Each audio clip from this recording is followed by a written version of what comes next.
దేవునికి మహిమ కలుగును గాక. మంచిది. ఈ శ్రేష్ఠ శుభ సమయంలో పరిశుద్ధాత్మ దేవుడు క్షేమంగా తీసుకొచ్చి మీ మధ్య నన్ను నిలవబెట్టినందుకు ముందుగా నేను దేవునికి వందనస్తునిగా ఉన్నాను. అదే క్రమంలో ది మన్నా మినిస్ట్రీస్ నిర్వహిస్తున్న మన్నా పెందెకోస్తు పండుగల్లో మీతో కలిసి దేవుని వాక్య ధ్యానం కొరకు అవకాశం కల్పించినటువంటి స్థానిక దైవజనులు పాస్టర్ హరిపాల్ గారికి, వారి కుటుంబానికి నా ప్రత్యేక వందనాలు తెలియజేస్తూ, వేదికను అలంకరించినటువంటి శ్రేష్టమైన సాక్ష్యాన్ని కలిగినటువంటి సేవకులు, మంచి పరిచర్య జరిగిస్తున్న దంపతులకు ప్రభు పేరిట వందనాలు. అదే క్రమంలో వేదికపై ఉన్న ప్రతి దైవజనులకు, వేదిక క్రింద ఆసీనులై ఉన్నటువంటి సేవకులందరికీ నా నిండు వందనాలు తెలియజేస్తూ, చక్కటి సంగీతాన్ని అందిస్తున్నారు పిల్లలు. దేవునికి స్తోత్రం. I always say one word, it is not your talent, it's a great gift of God. ఆమేన్. అది వాళ్ళ తలాంతు కాదండి, దేవుడు వారికి ఇచ్చిన ఒక శ్రేష్ఠ బహుమానం. అలాంటి మంచి సంగీతాన్ని అందిస్తున్నారు. ఈ సమయంలో గత కొన్ని దినాలుగా దైవజనులు నన్ను పరిచయం చేస్తూ చెప్పినట్లుగా రెస్ట్లెస్గా తిరుగుతూనే ఉన్నాను. కంటిన్యూగా తిరగడం వల్ల కొంత శారీరక అలసటతో పాటు స్వర భేదం కొంచెం కలిగింది. కొంచెం నా స్వరాన్ని అర్థం చేసుకోండి. నా స్వరాన్ని తన కంట్రోల్లో పెట్టుకున్న సౌండ్ ఆపరేటర్ గారికి నా నిండు వందనాలు. చివరి వరకు దాన్ని కొంచెం కాపాడండి. దేవునికి స్తోత్రం కలుగును గాక. మంచిది. కూడి ఉన్న మీ అందరికీ కూడా మరొక్కసారి దైవ దీవెనలు, శుభాలు. ఈ రాత్రి శ్రేష్టమైనటువంటి సత్య సంగతులను మనం ధ్యానం చేసుకుందాం. Why the world is celebrating like this? ప్రపంచం అంతా అసలు ఈ యేసుక్రీస్తుని గురించిన సభలు ఏమిటి, అసలు యేసుక్రీస్తుని గురించిన వర్తమానాలు ఏమిటి, అసలు ఎందుకు ఈయనను గురించి ఇంతగా ప్రకటింపబడుతున్నారు, వీటిని గురించి మనం ఆలోచన చేస్తే అసలు హూ ఈజ్ హి? చదవగలిగిన వారు నాకు లేఖనాలు కొంచెం చదివి సహాయం చేయాలని కోరుతున్నాను. ఈ వైరల్లా వెళ్ళిందంటే ఎవరి దగ్గర ఉంటుంది మైక్? మత్తయి సువార్త 21వ అధ్యాయం 10వ వచనం. అందరూ కూడా ఈ మాటలు వినడానికి ప్రయత్నం చేయండి. ఆయన యెరూషలేములోనికి వచ్చినప్పుడు పట్టణమంతయు ఈయన ఎవరో అని కలవరపడెను. అది ఈయన ఎవరో, ఈ మాట జ్ఞాపకం పెట్టుకోండి. ఈయన ఎవరో అని కలవరపడుతున్నారు ఈరోజు ప్రపంచం. ఆ కలవరమే ఈరోజు ఆశ్చర్యానికి గురి చేస్తోంది. మార్కు సువార్త 4వ అధ్యాయం 41వ వచనం చదివితే, వారు మిక్కిలి భయపడి ఈయన ఎవరో, గాలియు సముద్రము ఈయనకి లోబడుచున్నవని ఒకరితో ఒకరు చెప్పుకున్నారు. ఈయన ఎవరో? హూ ఈజ్ హి? మరొక లేఖనం చదువుదాము. యోహాను సువార్త 12వ అధ్యాయం 34వ వచనం. జనసమూహము క్రీస్తు ఎల్లప్పుడూ ఉండునని ధర్మశాస్త్రం చెప్తుంది. అది మనకి తెలుసు. మనుష్య కుమారుడు పైకెత్తబడవలెనని నీవు చెప్పుచున్న సంగతి ఏమిటి? మనుష్య కుమారుడగు ఈయన ఎవరు? ఈరోజు ప్రపంచానికే పెద్ద ప్రశ్న. ఇప్పటికీ మీరు ఇక్కడ కూర్చొని ఎవరైనా సరే Google search, can anybody open? నేను కొంచెం ప్రాక్టికల్గా మాట్లాడుతున్నాను ఈ రాత్రి. గూగుల్ సెర్చ్, ఎవరి దగ్గర ఒక ఆండ్రాయిడ్ ఫోన్ ఉంటే, కొంచెం యాక్టివ్గా ఉన్న వాళ్ళు ఎవరైనా ఉంటే గూగుల్ సెర్చ్లోకి రండి. ఎవరి దగ్గర సెల్ ఫోన్ ఉందా? నా దగ్గర సెల్ లేదు. Anybody can help me. Ramesh, you can do that. If you open Google, అందులో ఒకటి చెప్పండి. ఏమని అడుగుతారంటే, which book read by more people అని టైప్ చేయండి. ఏ పుస్తకము ప్రపంచవ్యాప్తంగా, no you can type and get me the answer. Which book read by more people? ఎక్కువ. Can you show me the picture? Is having a picture over there. అక్కడ ఒక 10 పుస్తకాలు కనిపిస్తాయి. ఆశ్చర్యం ఏంటంటే, can you give me that? Somebody can give. Yes, praise God brother. This is the picture. ఇక్కడ మనకి 10 పుస్తకాలు కనిపిస్తాయండి. దీనికి ప్రశ్న ఏంటంటే top 10 most red books in the world. ప్రపంచంలోనే అత్యధికంగా అనేకుల ద్వారా చదవబడుతున్న ఒక పుస్తకం ఏది అని మనం ప్రశ్నిస్తే ఇచ్చే ఆన్సర్ ఇది. అందులో 9 పుస్తకాలలో ఆశ్చర్యం ఏమిటంటే బిలియన్ సంఖ్యలో చదువుతున్నారు. 400 బిలియన్ చదివిన పుస్తకము 3వ పుస్తకం. అదేంటో తెలుసా అండి? A comic book like Harry Potter. Harry Potter అనేటువంటి ఒక పుస్తకాన్ని 400 మిలియన్ చదివారండి. ఆశ్చర్యం ఏంటంటే అందులో ఈ 9 పుస్తకాలలో ఈ భారతదేశానికి చెందిన కానీ ఇతర భక్తి విధానానికి చెందిన కానీ ఒక్క పుస్తకం కనిపించదు. ఫస్ట్ బుక్ నల్లగా ఉండి అన్నిటికంటే ఎత్తుగా ఉంది, కనబడుతుందా మీకు? That is one and only the Bible. ఎంతమంది చదువుతున్నారో తెలుసా ప్రియులారా? అది దగ్గర ఎంతమంది ఉన్నారండి? మూసిపోయింది. 3900 బిలియన్ పీపుల్ ఆర్ రీడింగ్. చెప్పట్లు ఇప్పుడు కొట్టండి. ఎందుకు? ఎవరి ఈయన? 3900 బిలియన్ పీపుల్ చదువుతున్నారు ఒకే ఒక్క పుస్తకాన్ని ప్రపంచంలో. ఇంకా అలాంటి విచిత్రమైన ప్రశ్నలు మీరు గూగుల్ని వేస్తే ఏ పుస్తకము అత్యధికమైన భాషల్లోనికి తర్జుమా చేయబడింది, which book translated into many languages అని టైప్ చేస్తే మీకు వచ్చే ఆన్సర్ ఏంటో తెలుసా అండి? మోర్ దాన్ 340 లైక్ లాంగ్వేజెస్లోకి మార్చబడిన తర్జుమా చేయబడిన ఏకైక పుస్తకం ఈ బైబిల్ గ్రంథం. వై? ఇప్పటికీ మీరు ప్రశ్నించండి ఇలాంటి ప్రశ్నలు. ప్రపంచంలో ఎన్ని దేశాలు ఉన్నాయి? గూగుల్ మీకు ఇచ్చే ఆన్సర్ 195 దేశాలు చెప్పుద్ది. ఆ 195 దేశాలలో ఎన్ని దేశాలు క్రిస్మస్ చేసుకుంటాయి అని టైప్ చేయండి. More than 160 countries are celebrating Christmas అండి. దేవునికి స్తోత్రం కలుగునగా. వై? ఈ రాత్రి మనకున్నటువంటి ప్రశ్న అది సభ ద్వారా, ఎవరి ఈయన? ఎందుకు ఇంతగా శ్లాఘించబడుతున్నారు? ఎందుకు ఇంతగా ఆయన ఆరాధించబడుతున్నారు? ఎందుకు ఇంతగా అనేకులు వారి యందు విశ్వాసం ఉంచుతున్నారు? ఈ ఆలోచన చేస్తే ఈయన ఎవరు? ఈయన ఎలాంటి వారో, ఎలాంటి పేరు ఆయనకి పెట్టబడింది? ఒక విచిత్ర నామధేయం ఉందండి ఆయనకి.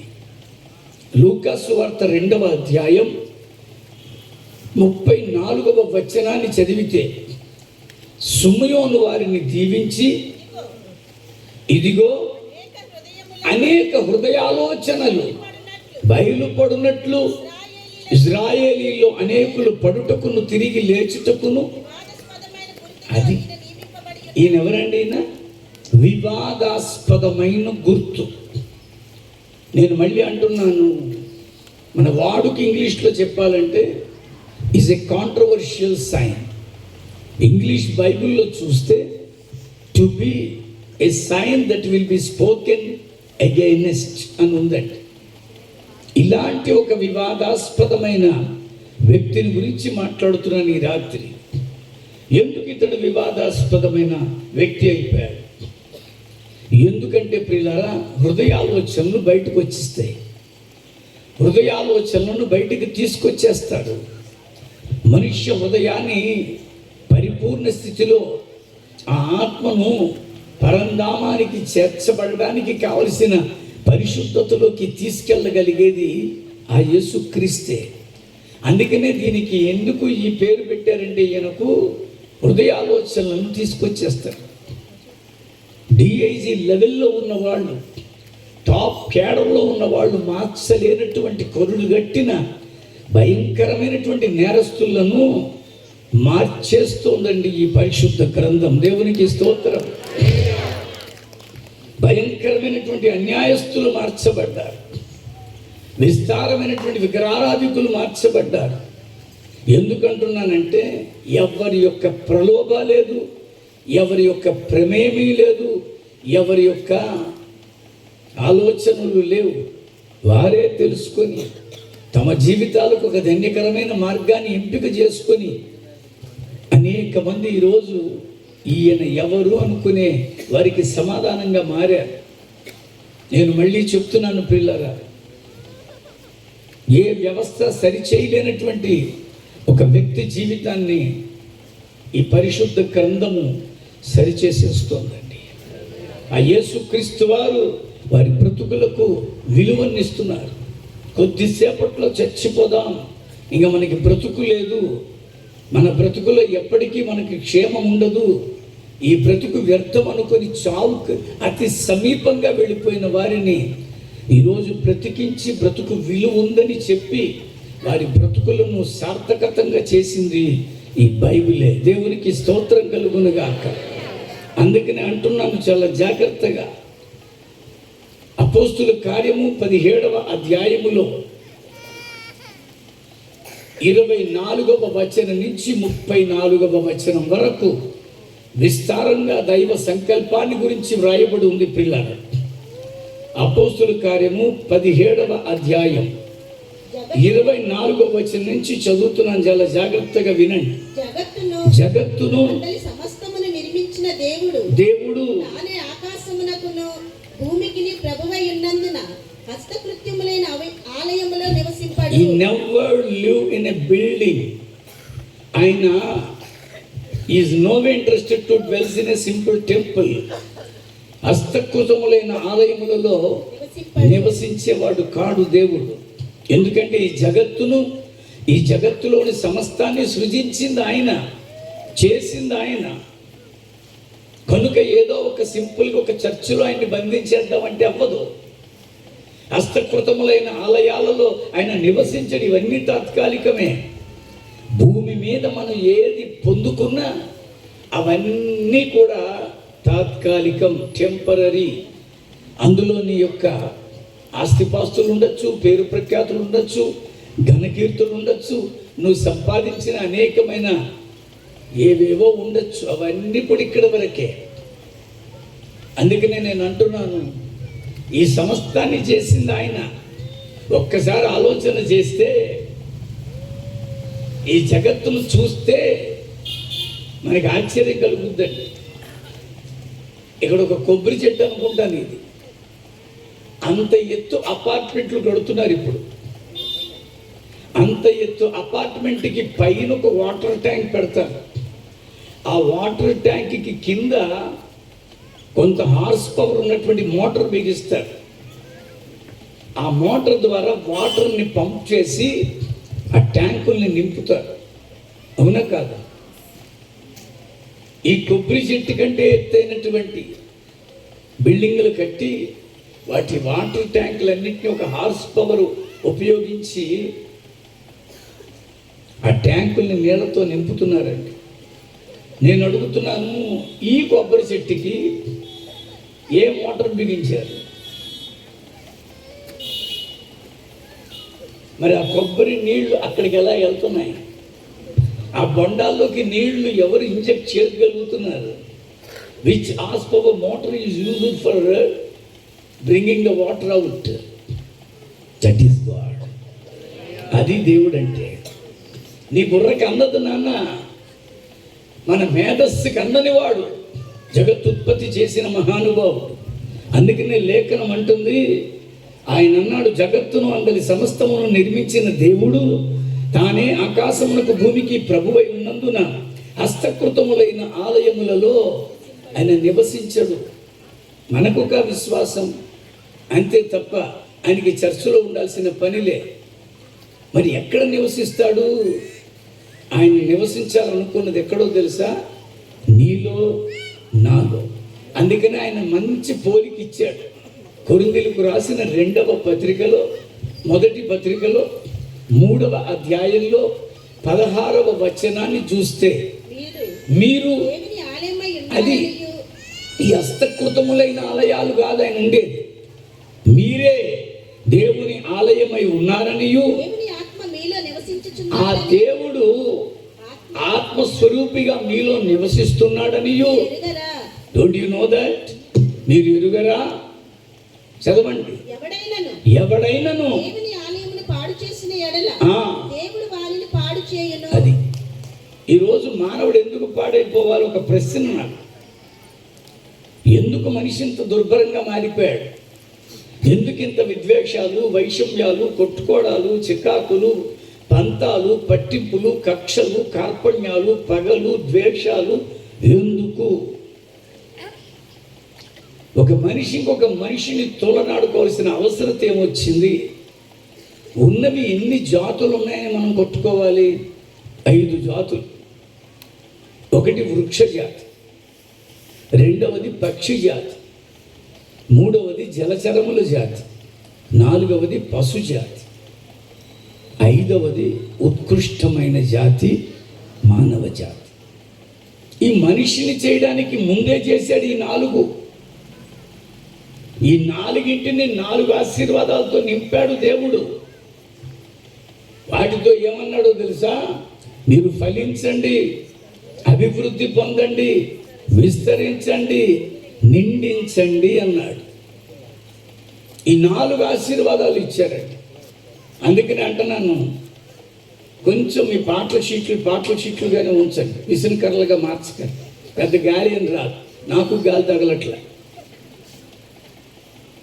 నేను మళ్ళీ అంటున్నాను ప్రియులారా, ఎన్ని చెట్లు కొట్టేస్తున్నారండి ఇల్లు కట్టుకున్నప్పుడు గుమ్మాల కొరకు? కొట్టేస్తున్నారా లేదా? చెట్లు అయిపోతున్నాయా?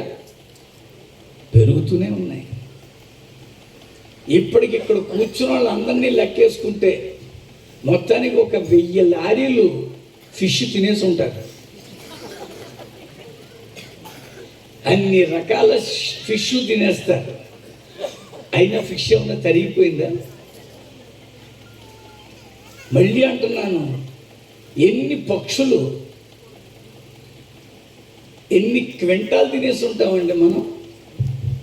అవి ఏమైనా ఆగిపోయినాయా? నేను మళ్ళీ అంటున్నాను పిల్లల, దేవుడు ఈ 4ంటిని ఆశీర్వదించేటప్పుడు ఎన్ని గొర్రెలు, ఎన్ని మేకలు, ఎన్ని పశువులు తినేస్తున్నారండి. అవి ఆగట్లా. Because God blessed them. మీరు ఫలించండి, అభివృద్ధి పొందండి, విస్తరించండి, నిండించండి అని ఇచ్చాడు. విచిత్రం ఏంటంటే ఈ 4 జాతుల తర్వాత వచ్చిన వాడే మానవుడు. ఈ మానవ జాతిని చేసినప్పుడు దేవుడు వాటికి 4 ఆశీర్వాదాలు ఇచ్చాడు, కానీ మనిషికి 5 ఆశీర్వాదాలు ఇచ్చాడు. పంచాశీర్వాదాలు, ఒకటి ఎక్స్ట్రా. వాటికి ఇచ్చినవే ఈ మనిషికి కూడా ఇచ్చాడు. మీరు ఫలించండి, అభివృద్ధి పొందండి, విస్తరించండి, నిండించండి. చివరిది ఏంటో తెలుసా? వాటిని మీరు లోపరుచుకోండి. Have dominion over earth. ఈ భూమి మీద అన్నీ ఇచ్చింది మీకోసమే, కానీ మీరేం చేస్తున్నారంటే కొట్టుకు చేస్తున్నారు. మీరేం చేస్తున్నారంటే చికాకులు తెచ్చుకుంటున్నారు. మనిషి ప్రేమించలేని దౌర్భాగ్య స్థితిలోకి మీరే తెచ్చుకుంటున్నారు. అందుకే దేవుడు బాధపడుతున్నాడండి. దేవుడు మనోవేదన చెందాడు కనుకనే ఇన్ని కెలామిటీస్. నేను మళ్ళీ అంటున్నాను, మన దీవెనలు దేని మీద ఆధారపడి ఉన్నాయండి? సౌండ్ ఆపరేటర్ గారు, మన దీవెనలు దేని మీద ఆధారపడి ఉన్నాయి? మన దీవెనలు దేని మీద ఆధారపడి ఉన్నాయి? అయ్యారు పైన రమేష్ చెప్పు, కుజన చెప్పు. మన క్రియల మీద ఆధారం. ఎవరన్నా అడిగితే ఏదో చెప్తారు, వారు కూడా ఏదో చెప్పారు, సౌండ్ ఇక్కడ దగ్గర రాలే. ఎవరిని అడిగినా మన దీవెనలు దేని మీద ఆధారపడి ఉన్నాయంటే మన క్రియలు, మన విశ్వాసం, మన నిరీక్షణ, ఏదో ఒకటి చెప్తారు. వాస్తవంగా మన క్రియలు దేని మీద ఆధారపడి ఉన్నాయో తెలుసుకోవాలంటే కొంచెం ఇలా వెళితే హైవే వస్తుంది. ఆ హైవేలో నిలబడి చూస్తే ఆటో రిక్షాలు, ట్రాక్టర్ దుక్కులు, మినీ వ్యాన్లు దాని వెనకాల కనపడుతుంది. మీ ఏడుపులే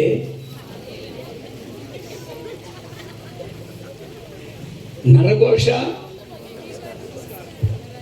నన్ను చూసి ఏమిటండి దిక్కుమాల రాతలు, అంటే మనిషి ఎలా తయారయ్యాడంటే ఇంకొక మనిషి కొరకు ఏడిస్తే వాడికి దీవెన.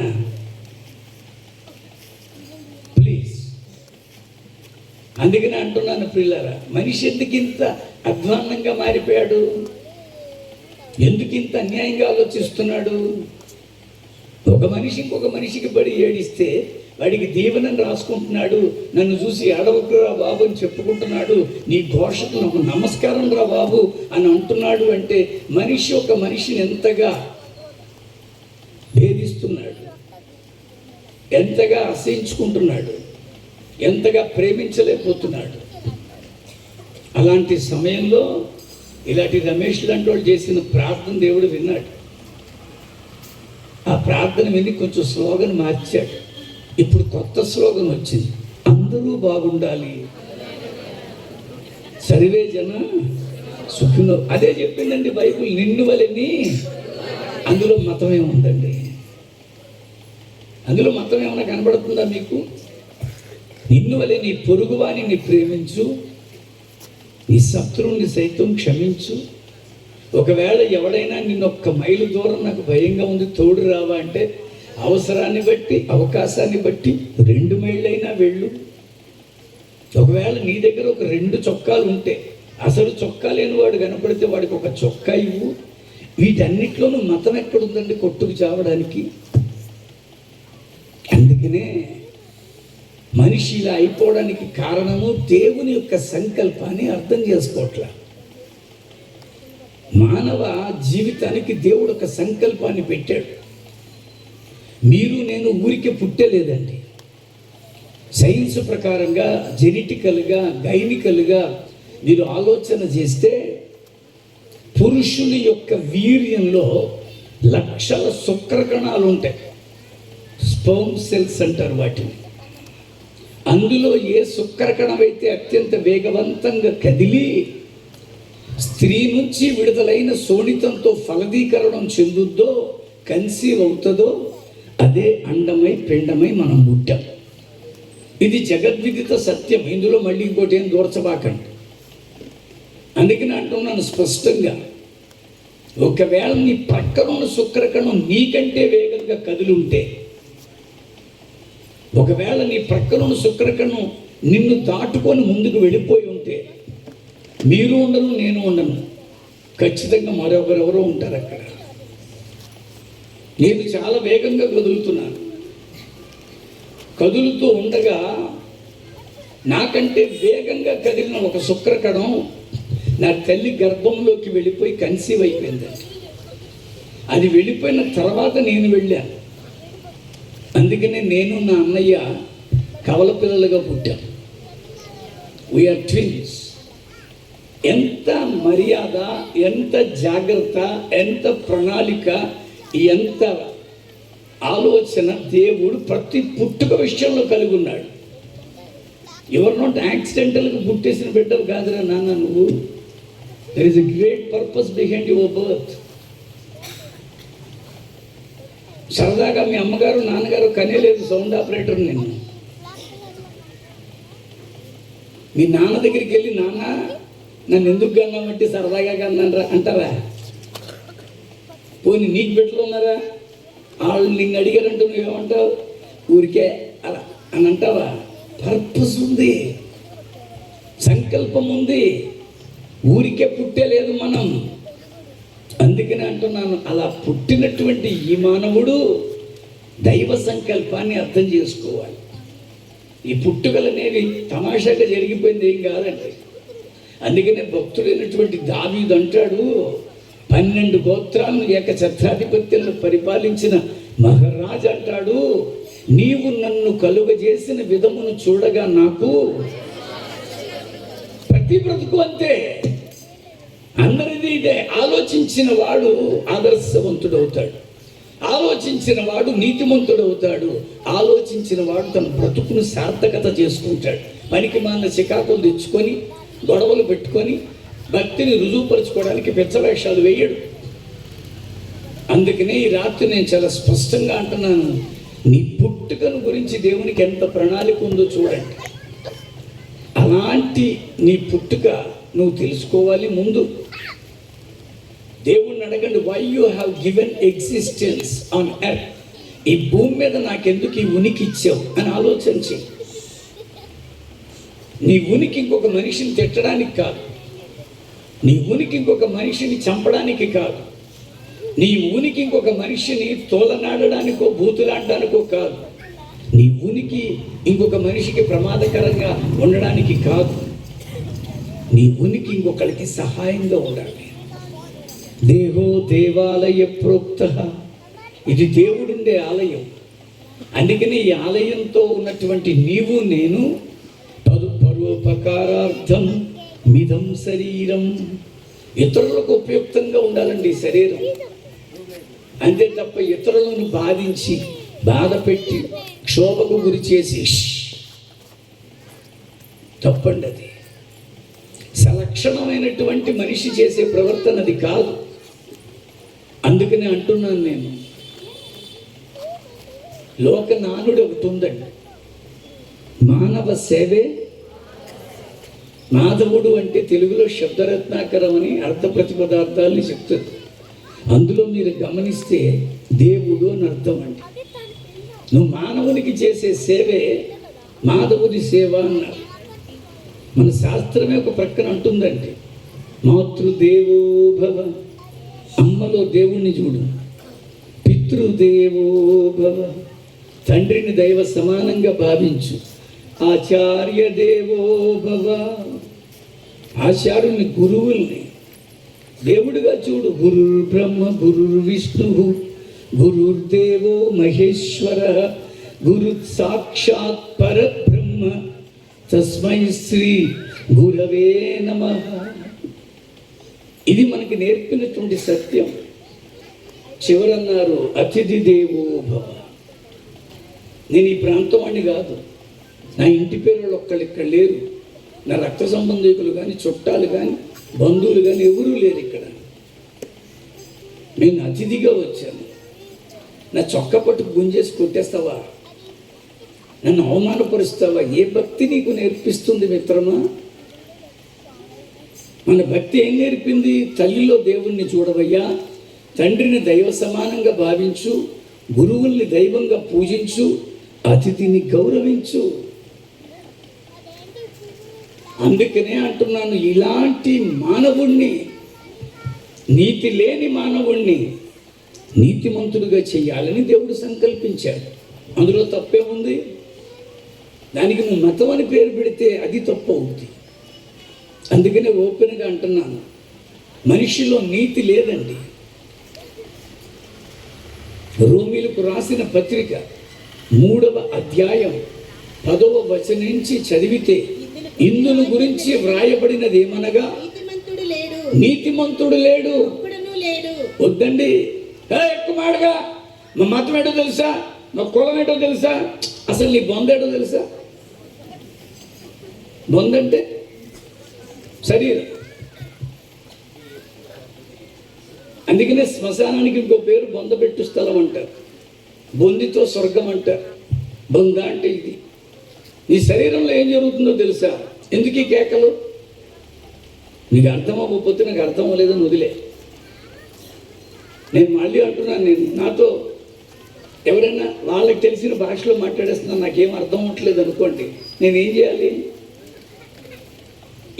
ఎర్ర మాడుతున్నావో ఏ మాడుతున్నావో అని కొడతావా? నీకు అర్థం అవ్వకపోతే ఊరుకో. నీకు అర్థం అవ్వలేదంటే, నీకు అర్థం అవ్వనంత మాత్రాన అవతరాన్ని కొట్టేస్తే నీకు అర్థం అవ్వదు.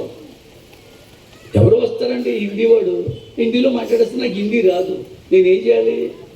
నాకు హిందీ రాదని మౌనంగానే ఉండాలి, లేదా వాడితో చెప్పాలి నువ్వేం మాట్లాడుతున్నావు నాకు అర్థం అవ్వట్లేదని. నీ తెలుగు ఈ తెలుగు మాడతావా అని కొట్టేస్తావా? అదే జరుగుతుంది ఇప్పుడు, ఇదే జరుగుతుంది ఇప్పుడు. నువ్వు మాకు చెప్తావేంటి? ఓపెన్గా చెప్తున్నాను ప్రియులారా, నీ బొంద గురించే నీకు తెలియదు నాన్న. నేను సేవలోకి వచ్చిన కొత్తలో నా గడ్డం నల్లగా ఉండేదండి, తెల్లగా అయిపోయిందండి. అయ్యగారు సేవలోకి వచ్చిన కొత్తలో బోళ్ళంత జుట్టు ఉండేది పైన, ఇప్పుడు 3 ఎకరాలు ఎక్కువైంది వెనక్కి. మీకు తెలుసా అయ్యగారా ఎన్ని పోతున్నట్టు? ఎవరైనా బాత్రూంలో తలస్నానం చేసిన తర్వాత కింద కూర్చొని ఊడిపోయిన వెంట్రుకలు లెక్కెట్టుకుంటాడా? 42.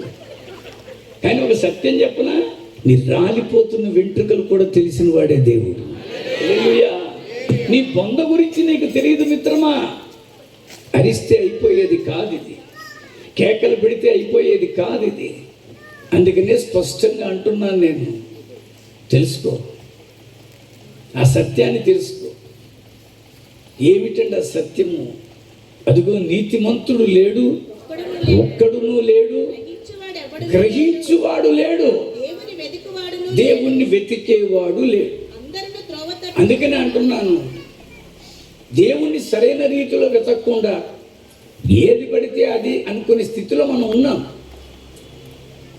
అందుకని ఈ లేఖనం చదువుతున్నాను నేను. దేవుని వెతికేవాడు లేడు, అందరూ త్రోవ తప్పి ఏకముగా పనికి మాలిన వారైది, మేలు చేయువాడు లేడు, ఒక్కడైనను లేడు. వారి గొంతుక తెరిచిన సమాధి. ఆ సమాధిలోంచి వచ్చే మాటలన్నీ కుళ్ళు మాటలండి, బూతు మాటలు. ఎలా పలుకుతావయ్యా బూతు మాటలు భక్తి చేస్తున్నానని? యేసు ప్రభువుని గురించి మంచి చెప్తున్నానని చెప్తూనే అదే నోటితో నువ్వు బూతుల పలకగలవా? ఒకే నోటితో నువ్వు స్తోత్రము, ఒకే నోటితో నువ్వు శాపము చేయగలవా? ఇది ఏ భక్తికైనా ఆపాదించబడే మాటే. ఏ భక్తికైనా, పరలోకమందున్న నా తండ్రి నీ నామము పరిశుద్ధపరచబడును గాక, నీ రాజ్యం ముక్కుపై గెలవదు పానికి మళ్ళీ అలవా, నీ రాజ్యం వచ్చును గాక. సెట్ అయిందా? ఎలా తిట్టేస్తున్నావు బూతులు? పైగా ఏమంటున్నావు, ఎక్కువ మాడగా మా భక్తి అనుకుంటున్నావు. నిజమే, నీకు బూతులు ఎక్కడవి? ఏ భక్తి నేర్పింది నీకు బూతు? నా బైబిల్ ఎక్కడ నేర్పదండి. బూతులైనను సరసోక్తులైనను మీరు చేయకూడదు, మీ నోట రాకూడదని చెప్పిందండి బైబిల్.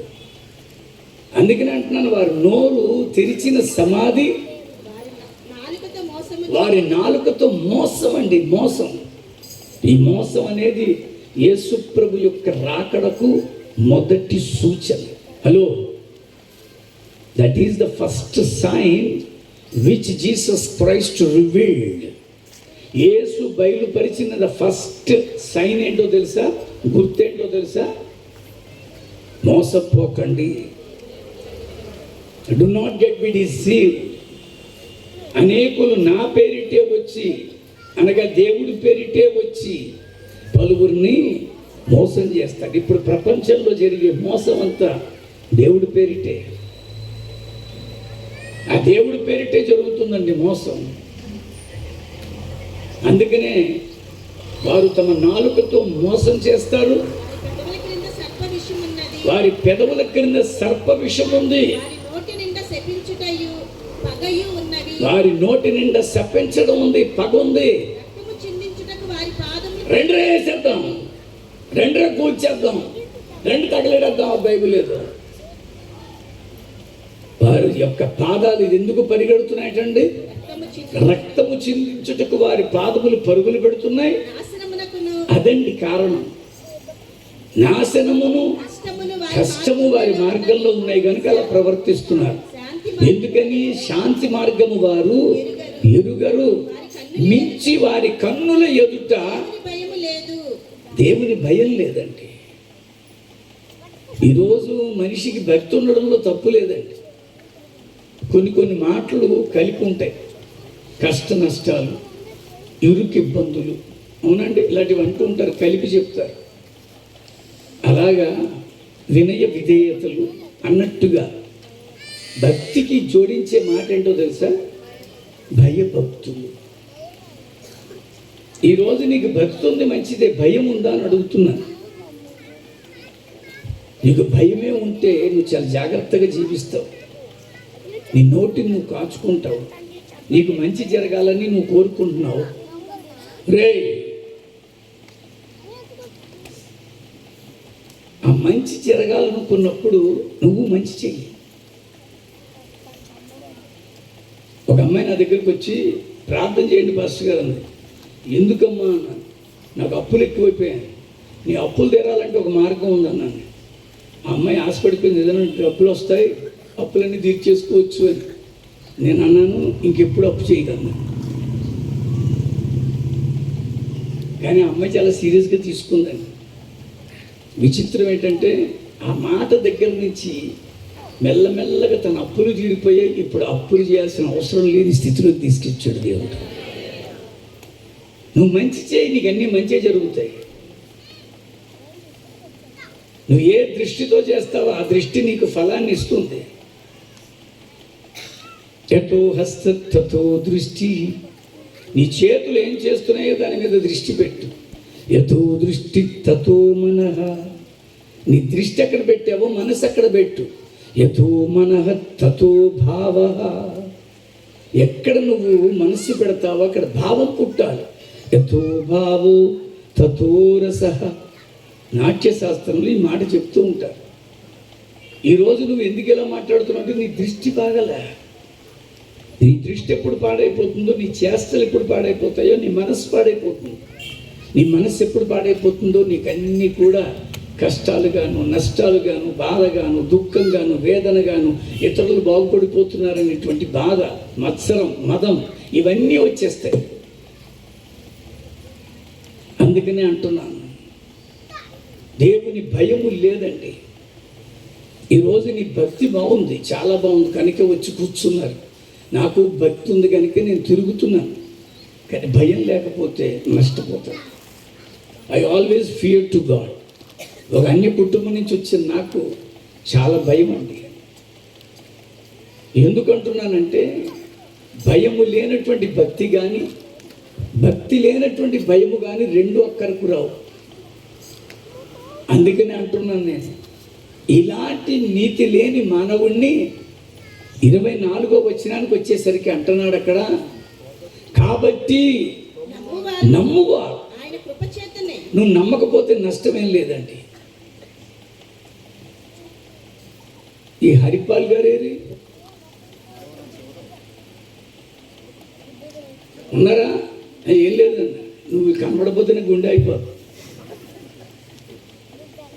నేను అంటున్నాను హరిపాల్, ఇప్పుడు భోజనాలు ఏమైనా ఏర్పాటు చేశారా?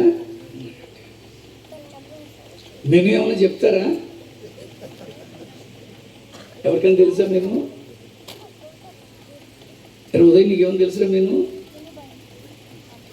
చికెన్ కర్రీ ఏమైనా పెడతారా? ఉండొచ్చు. ఇప్పుడు ఆయన చికెన్ కర్రీతో మీ అందరికీ భోజనం పెడతారు.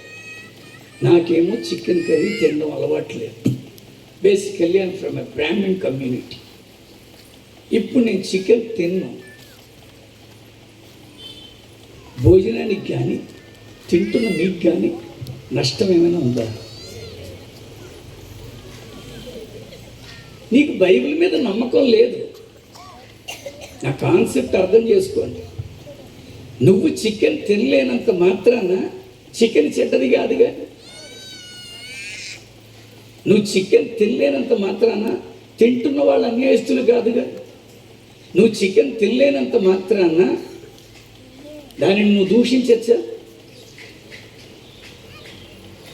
నీకు బైబిల్ మీద నమ్మకం లేదు, యేసుక్రీస్తు వారి జననం మీద నమ్మకం లేదు, ఆయన మరణాన్ని నువ్వు విశ్వసించవు, ఆయన పునరుద్ధానాన్ని అంగీకరించవు, ఆయన రెండవ రాకడ నీకు అర్థం కాదు. నీకెందుకు బైబిల్? దాన్ని చదవడం ఎందుకు? మళ్ళీ మాజీ క్రిస్టియన్ అదొక పెద్ద టైటిల్. ఇప్పుడు మాజీ ఎమ్మెల్యే గారు, మాజీ ఎంపీ చెప్పుకున్నట్టుగా ఇప్పుడు కొంతమంది బయలుదేరారు. వీళ్ళు ఎవరో తెలుసా అండి? ఒకప్పుడు ప్రభువుని వెంబడించి ఆ వాళ్ళు అనుకున్నట్టుగా వాళ్ళకి జరగట్లేదు కనుక మాజీ. నువ్వు మాజీ కాదు, పరలోకంగా ఎక్కడికైనా నువ్వు మాజీగానే ఉండిపోతావు, no doubt. Once if you turn in to మాజీ, నువ్వు ఏ విషయంలోనైనా మాజీయే. నిన్ను ఎవడు చదవమన్నాడు? నీకు అర్థం అవ్వట్లేదు, వదిలే. నువ్వేదో మార్గంలో ఉన్నావు కదా, అందులో హాయిగా నేర్చుకొని ఎదగచ్చు కదా. అందుకనే మీ కవీశ్వరులలో ఒకరైనటువంటి కవి యోగి వేమన గారు ఏమన్నారో తెలుసా? తప్పులెన్నువారు తండోపతండంబులు ఉర్విజనుల నెల్ల ఉండు తప్పు. తప్పులెన్నువారు తమ తప్పులెరుగరు విశ్వదాభిరామ వినురవేమ. నువ్వు తప్పులు కనిపెట్టడానికి చదువుతున్నావు, ఎందుకంటే నీ పబ్బం గడుపుకోవడానికి. తప్పుడు నేత్రాలతో చూస్తే నీకు అన్నీ తప్పుగానే కనపడతాయి. నీ మనోనేత్రాన్ని మంచిగా మార్చుకో. నీ నేత్రాలకు పట్టినటువంటి ఆ మసకను తొలగించుకో. పొరలను ఊడగొట్టించుకున్నాడండి సౌలు. ఆ పొరలు ఊడనంతసేపు అతిశయపడ్డాడు, మితిమీరాడు, చాలా ఎక్స్ట్రా చేశాడు. ఎప్పుడైతే అననీయ వచ్చి బాప్తిస్మం ఇచ్చి భోజనం పెట్టించాడో కళ్ళకు కట్టిన పొరలు రాలిపోయింది, ఆ పొగరు పోయింది, సత్యాన్ని చూడడం మొదలుపెట్టాడు. ఇప్పుడు అందుకనే అంటున్నాను మిత్రులారా, నువ్వు నమ్మితే స్తోత్రం, నమ్మకపోతే నష్టమేమీ లే. అందుకనే వివరంగా అంటున్నాను, నువ్వు నమ్మితే ఏమనుందని కాబట్టి నమ్మువారు ఆయన కృపచేతనే క్రీస్తు యేసునందలి విమోచనము ద్వారా ఉచితముగా ప్లీజ్ మనల్ని నీతిమంతులుగా చేయడానికి వచ్చాడు తప్ప మన పేర్లు మార్చి, రూపాలు మార్చి, మతాలు మార్చి, కులాలు మార్చడానికి ఆయనకి ఏం అవసరం? అసలు దేవుడికి ఇవన్నీ ఏం పడతాయి? ఇవి దేవుడు పట్టించుకున్నాడు అంటే ఆయన దేవుడు ఎందుకు అవుతాడు? ఆయన అతీతుడు, వీటన్నిటికీ అతీతుడు. అందుకనే అంటున్నాను నేను, ఈరోజు వీటి గురించి నువ్వు ఆలోచిస్తున్నావు. నీకు ఒక కారు ఉందంటే అది ఆశీర్వాదం అనుకునేంత అమాయకత్వంలో నువ్వు ఉన్నావు. ఓ చర్చ్, ఒక బిల్డింగ్ ఉందంటే అది ఆశీర్వాదం అనుకుంటున్నావు నువ్వు. ఇవన్నీ ఎందుకు ఆశీర్వాదాలు అవుతాయి? నేను గత దినాల్లో చెప్పానో లేదో కానీ కారు కొనుక్కున్న కొత్తలో ఒక ఆయన అన్నాడు, లాజరస్ గారు దేవుడు మిమ్మల్ని ఆశీర్వదించాడండి అన్నాడు. ఏ అట్ట చెప్పగలరు అన్నాను. అదిగో కారు ఇచ్చాడుగా అన్నాడు, నా కారు చూపించి. అప్పుడు నేనన్నాను, కారు ఆశీర్వాదం ఏమిటంటే, నేను రాత్రి మీటింగ్ నుంచి వస్తుంటే ఆశీర్వాదానికి ప్యాచీ పడిపోయింది. ఆశీర్వాదాలకి ప్యాచీలు ఉంటాయా? కారు ఆశీర్వాదం ఎందుకు అవుద్ది? అది నా అవసరత. ఇది ఎప్పుడో 2000లో మాట, ఇప్పుడు 25 సంవత్సరాల్లో 8 కార్లు, ఇప్పుడు 8వ కారు వేసుకొచ్చాను మీ మధ్యకి. ఇది అవసరత అండి. గత సంవత్సరం నేను ఈ సభలకు వచ్చిన కారు ఇప్పుడు లేదు నా దగ్గర, అమ్మేజా. ఇప్పుడు ఇంకో కొత్త కారు కొనుక్కున్నాను అంటే ఆశీర్వాదాలు అమ్మేసుకొచ్చా. అర్థం చేసుకోండి ప్రియమైన వారు, ఇవన్నీ ఆశీర్వాదాలను చెప్పుకుంటే అసలైనటువంటి ఆశీర్వాదం ఎప్పుడు పొందుకుంటావు, ఎలా అర్థం చేసుకుంటావు? అందుకని అంటున్నాను, చాలా జాగ్రత్తగా నువ్వు నమ్మితే you are going to receive the redemption, you are going to be receive that. ఆ విమోచన నీకు కావాలి. ఆ విమోచన నువ్వు పొందినప్పుడు నీతిమంతుడిగా, నీతిమంతురాలుగా మార్చబడతావు. అందుకని జాగ్రత్తగా వినాలి, ఎవరు చెప్పినా వినాలి. క్రీస్తు శకం 1500 సంవత్సరాల కాలంలో భారతదేశంలో ఒక అద్భుతమైన కవి ఉన్నాడు. వారి పేరు బద్దెన. ఆయన శతక పద్య కవి. 100 పద్యాలు రాసేవారు అప్పట్లో. ఇప్పుడు కూడా రాస్తున్నారేమో తెలియదు. వేమన గారు కూడా 100 రాశాడు కనుకనే వేమన శతకం అని వచ్చింది. అలాగ వీరు రాసినటువంటి ఆ శతకానికి పేరు సుమతి శతకం. అందులో ఒక పద్యం అందరికీ సుపరిచితం, ఇప్పటికీ పాఠ్యాంశాల్లో ఉంది. అది వినదగునెవ్వరు చెప్పిన వినినంతనే వేగపడక వివరింపదగున్ కనికల్ల నిజము తెలిసిన మనుజుడే పో నీతి పరుండు మహిళో సుమతి అన్నర లేదా? వినాలంటే మనం ముందు మనం వినం. అది కాదండి మీరు ఎక్కువ మాడగా మాకన్నీ తెలుసు. ఏం తెలుసు? అరిచేస్తే అయిపోయేదా భక్తి? ప్లీజ్. ఈరోజు చాలామంది ఇలాగే చేస్తున్నారు. భక్తిని అర్థం చేసుకున్నవాడు భక్తిపరుడు, నీతిపరుడుగా ఉంటాడండి. బైబిల్లో యోసేపు అని ఒక ఆయన ఉన్నాడు. ఆయనకి మరియా అనేటువంటి అమ్మాయితో ప్రదానమైంది. ఈ ప్రదానం జరిగిన తర్వాత ఆ అమ్మాయి ఏమో ఏదో యనమల కుదురులో ఉంటుంది, ఈయనేమో ఇక్కడ ఉంటాడు. ఆ అమ్మాయికి ఏదో కబురు పంపాడు, ఎలా ఉంది చూసిరారా వదిన, నేను ఇచ్చానని ఇవన్నీ పట్టుకెళ్ళి ఇచ్చే వదినకని ఏవో ఇచ్చాడు. వాడు వెళ్ళి చూసి వచ్చాడు. తీరా చూస్తే కుర్రాడు ముఖం అంతా కూడా చిన్నబుచ్చుకున్నట్టుగా ఉంది. ఏదేంటి అలా అయిపోయావు, వదిని చూసావా? చూసానన్నయ్య. మరి ఎలా ఉందిరా, నన్ను అడిగిందా, నేను ఇచ్చినవన్నీ తీసుకుందా? వద్దులే అన్నయ్య. ఏమైందిరా? చెప్తే నువ్వు కట్టుకోలేవన్నయ్య. రే ఏమైంది చెప్పు. వదిన గర్భవతి అన్నయ్య. ఆ మాట విన్నటువంటి యోసేపు ఏమైపోతాడు? అదే ప్లేసులో మనం ఉంటే అంత రెచ్చిపోతాం. అంటే గర్భవత, ప్రధానం పేరిట నాకు దగ్గర అన్ని పట్టుకుపోయింది, నడు పెద్దలు తీసుకురా, వెళ్ళి తేల్చేద్దాం, దాన్ని రోడ్డుకి ఇచ్చేద్దాం, ఎవరితో కడుపు తెచ్చుకుందో తేల్చేయాలి. ఇప్పుడు బాబోయ్ ఎన్ని మాటలు. ఇప్పుడు ఈ మీడియాని ఆధారం చేసుకొని ఎన్ని తిట్టుకుంటున్నారండి, పచ్చి బూతులు. ఎత్ర నార్యస్తు పూజ్యంతే రమంతే తత్ర దేవత. ఈ లోక శాస్త్రం అండది.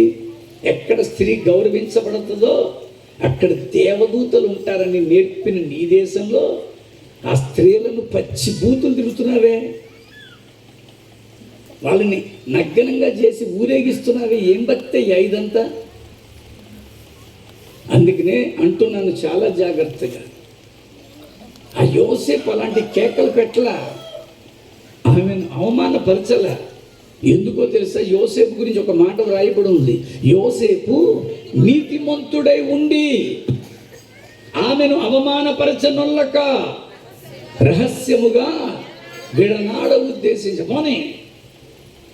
పోనీ నాకంటే ముందే నన్ను ఇష్టపడిందేమో, పోలే ఆ అమ్మాయిని తీసుకొచ్చి ఇప్పుడు పరుగు తీయడం ఎందుకు? చూడండి, నీతిమంతుల ఆలోచనలు అలా ఉంటాయి. నీకు నీతి లేదు కనుక వచ్చి పాస్టర్ని కొట్టేస్తావు, పూజారుల మీద జోకులు వేస్తావు, పిలకలు లాగుతావు, పంచెలు పీకుతావు. ఎందుకంటే నీకు ఆ భయం లేదు. నేను అంటున్నాను చాలా జాగ్రత్తగా, if you are righteous you never do like that. నువ్వు నీతిమంతుడు అయితే నువ్వు అలా ప్రవర్తించవు. నీ భక్తి నీకు నీతి నేర్పిందా? భక్తి సంస్కారాన్ని నేర్పిస్తుందండి, భక్తి సత్యాన్ని నేర్పిస్తుంది, భక్తి సంస్కృతిని నేర్పిస్తుంది, భక్తి ధర్మాన్ని నేర్పిస్తుంది.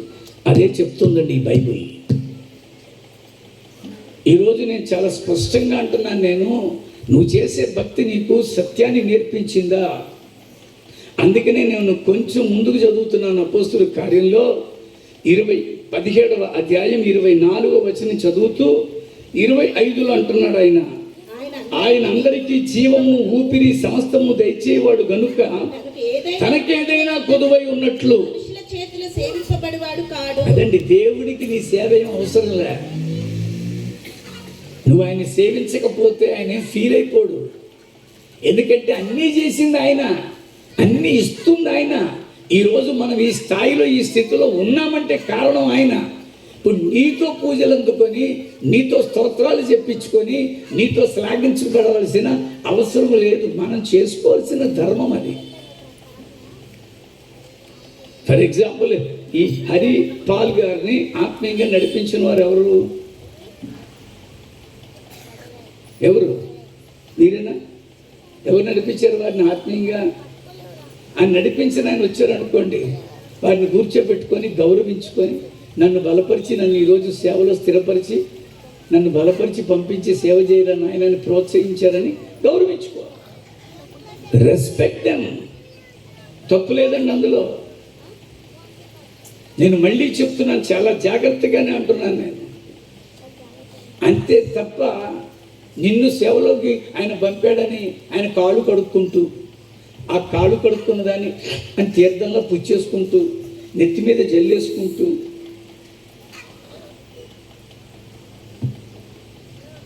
దేవుడు అలా చేపించుకోడండి.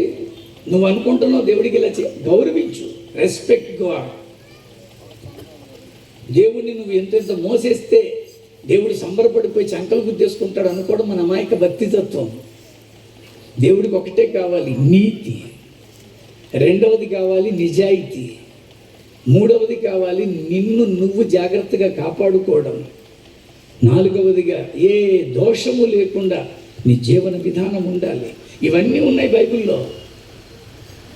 అందుకని అంటున్నా, నీతో సేవించుకునేంత స్థితి వారిది కాదు.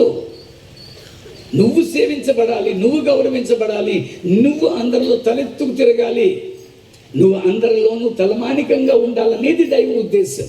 అందుకని ఆ మాట అంటున్నాడు ఆయన. ఆయన అందరికీ జీవాన్ని, ఊపిరిని, సమస్తాన్ని దయచేవాడు గనుక తనకేదైనా కొదువై ఉన్నట్టు మనుషుల చేతులతో సేవించబడిన బడువాడు కాడు. మరియు యావత్ భూమి మీద కాపురం ఉండటకు ఆయన ఒకరి నుండి ప్రతి జాతి మనుషులను సృష్టించి, వారు ఒకవేళ దేవుని తడవులా ఎవరతను ఆ ఒక్క మనుష్యుడు ఎవరు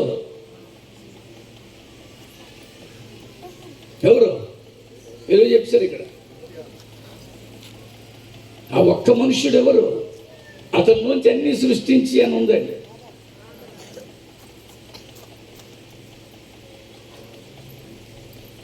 మొత్తం నాశనం అయిపోయిన తర్వాత మిగిలిపోయింది ఒకడే, నోవహు.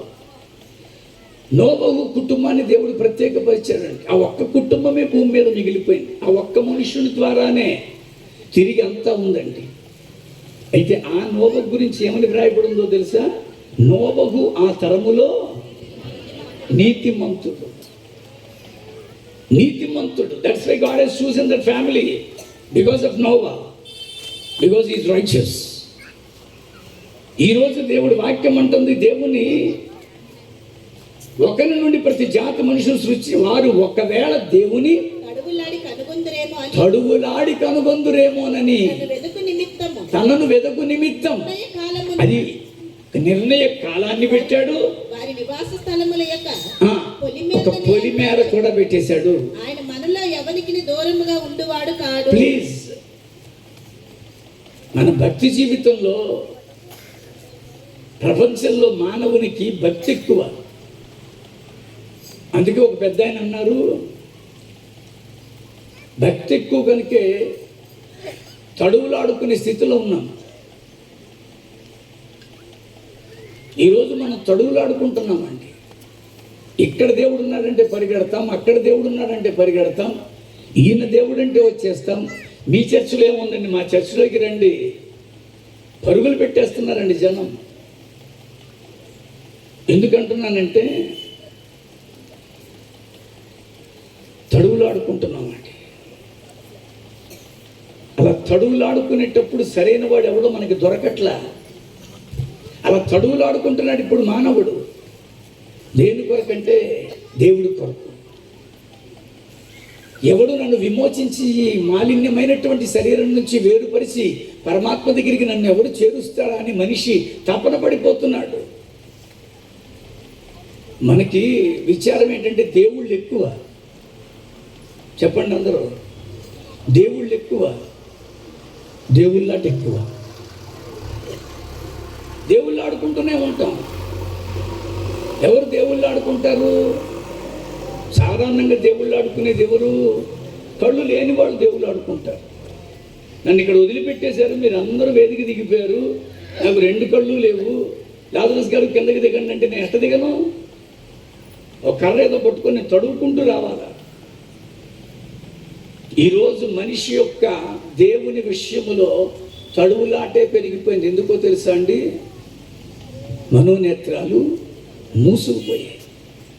కొరింథీయులకు రాసిన 2వ పత్రిక 4వ అధ్యాయం 4వ వచనం చెప్తుంది స్పష్టంగా, దేవుని స్వరూపై ఉన్న అది దేవుని స్వరూపి అయి ఉన్న క్రీస్తు మహిమను కనబరుచు సువార్త ప్రకాశము వారికి ప్రకాశింపకుండా ఉండు నిమిత్తం ఈ అపవాది, ఈ యుగ సంబంధమైన దేవత విశ్వాసులైన వారి మనోనేత్రములకు గుడ్డితనము కలుగజేసెను. ఈరోజు మనోనేత్రాలు మూసుకుపోయినాయి కనుక తడువులాడుకునే స్థితిలో మానవుడు ఉన్నాడు. ఈ రాత్రి మీ మనోనేత్రములు తెరవబడును గాక. అక్షరార్థంగా లిటరల్గా 5 గుడ్డోళ్ళు. ఈ 5 గుడ్డోళ్ళు కబోదులు. కళ్ళు లేవు, నేత్రాలు లేవు, చూపు లేదు. ఆశలైతే అందరికీ ఉన్నట్టే వాళ్ళకే ఉన్నాయి. ఒకరోజు హరిపాల్ గారు, నాకు కొంచెం ఏనుగుని చూడాలని ఉంది, ఏనుగుని చూపించచ్చుగా, ఎట్టుంటుందో చూడాలని ఉంది అంటున్నారు. కళ్ళు లేవు కదా మీకెందుకయ్యా అనలా. ఆయనకున్న మంచి మనసుకి ఒక ఆటో పెట్టించి 5గురిని ఆటోలో తీసుకొని వెళ్ళి విజయవాడలో జరుగుతున్న జంబో సర్కస్లో యాజమాన్యంతో మాట్లాడి అయ్యా ఈ 5గురికి కళ్ళు లేవు, ఏనుగుని చూస్తారంటే చూపించచ్చు అని అడిగితే, సర్కస్ గుడారంలో ముందుండేది ఏనుగు కనుక వెళ్ళండి, వెళ్ళి చూపించుకోండి, తప్పే ఉందన్నాడు ఆయన. ఈ 5గురిని ఏనుగు దగ్గర వదిలిపెట్టారు. ఒక్కొక్కరు తడవడం మొదలుపెట్టారు. వాడెవడో ముందు నుంచి తడివాడు. తొండం పట్టుకొని అంటున్నాడు, రే ఈ ఏనుగంటే ఏటో అనుకున్నాను, రోకల బండలా ఉందరా అన్నాడు. అడిగి అది తెలుసు. ఇంకొకటి ఏనుగును పట్టుకొని గోడ అన్నాడు. ఇంకొకటి కాలు పట్టుకొని స్తంభం అన్నాడు. ఇంకోటి చెవు పట్టుకొని చేట అన్నాడు. ఇంకోటి తోక పట్టుకొని బూజులు కర్ర అన్నాడు. ఏనుగంటే ఏంటి? ఏనుగంటే బూజులు కర్ర, స్తంభమా, గోడ, చేట, రోకల బండ. ఏనుగంటే ఏమై ఉండొచ్చు ఉదయ? అంత సీరియస్గా ఏమో ఆలోచించేటప్పుడు ఏనుగంటే ఏమై ఉండొచ్చా? ఏనుగంటే ఏనుగే. నువ్వేదో పేరు పెట్టావని నన్ను వచ్చేద్దా? ఈరోజు యేసు ఎవరు అర్థం కాక విదేశాలకు చెందిన దేవుడు, కులం తక్కువ వాళ్ళకి దేవుడు, దొరల దేవుడు, అమెరికా దేవుడు, ఆస్ట్రేలియా దేవుడు, బ్రిటిష్ వాళ్ళ దేవుడు, నువ్వు ఎన్ని పేర్లు పెట్టు, యేసు యేసే. నీ మనోనేత్రాలు తెరవబడాలి మిత్రమా, అప్పుడు అర్థమవుతాడు మహానుభావుడు. అందుకనే నేను అంటున్నాను, తడువులాడుకునే స్థితిలో ఇప్పుడు మానవుడు ఉన్నాడు. ఆ తడువులాడుకోకుండా నిర్ణయ కాలమున దేవుడే చేశాడు. గలతీలకు రాసిన పత్రిక 4వ అధ్యాయం 4వ వచనం. గలతీ 4:4 ఏమన్నా? అయితే అది దేవుడు కాలాన్ని చూశాడు. నేను మళ్ళీ చెప్తున్నాను, నేను దేనికి విరుద్ధంగా ఎప్పుడు మాట్లాడను కూడా. ఈ మధ్య కాలంలో మా సహవాసంలో ఒక అమ్మాయి ఇల్లు కొనుక్కుంది. ఆ ఇంటి ఓనర్కి అడ్వాన్స్ ఇద్దాం పాస్టర్ గారు, మీరు రండి ప్రార్థన చేసి ఇవ్వండి అని. నేను వెళ్ళాను. ఆయన ఇచ్చే కాగితాలు తీసుకోవడానికి కొంత అడ్వాన్స్ ప్రార్థన చేసి ఇచ్చి ఆ పేపర్స్ తీసుకున్నాను.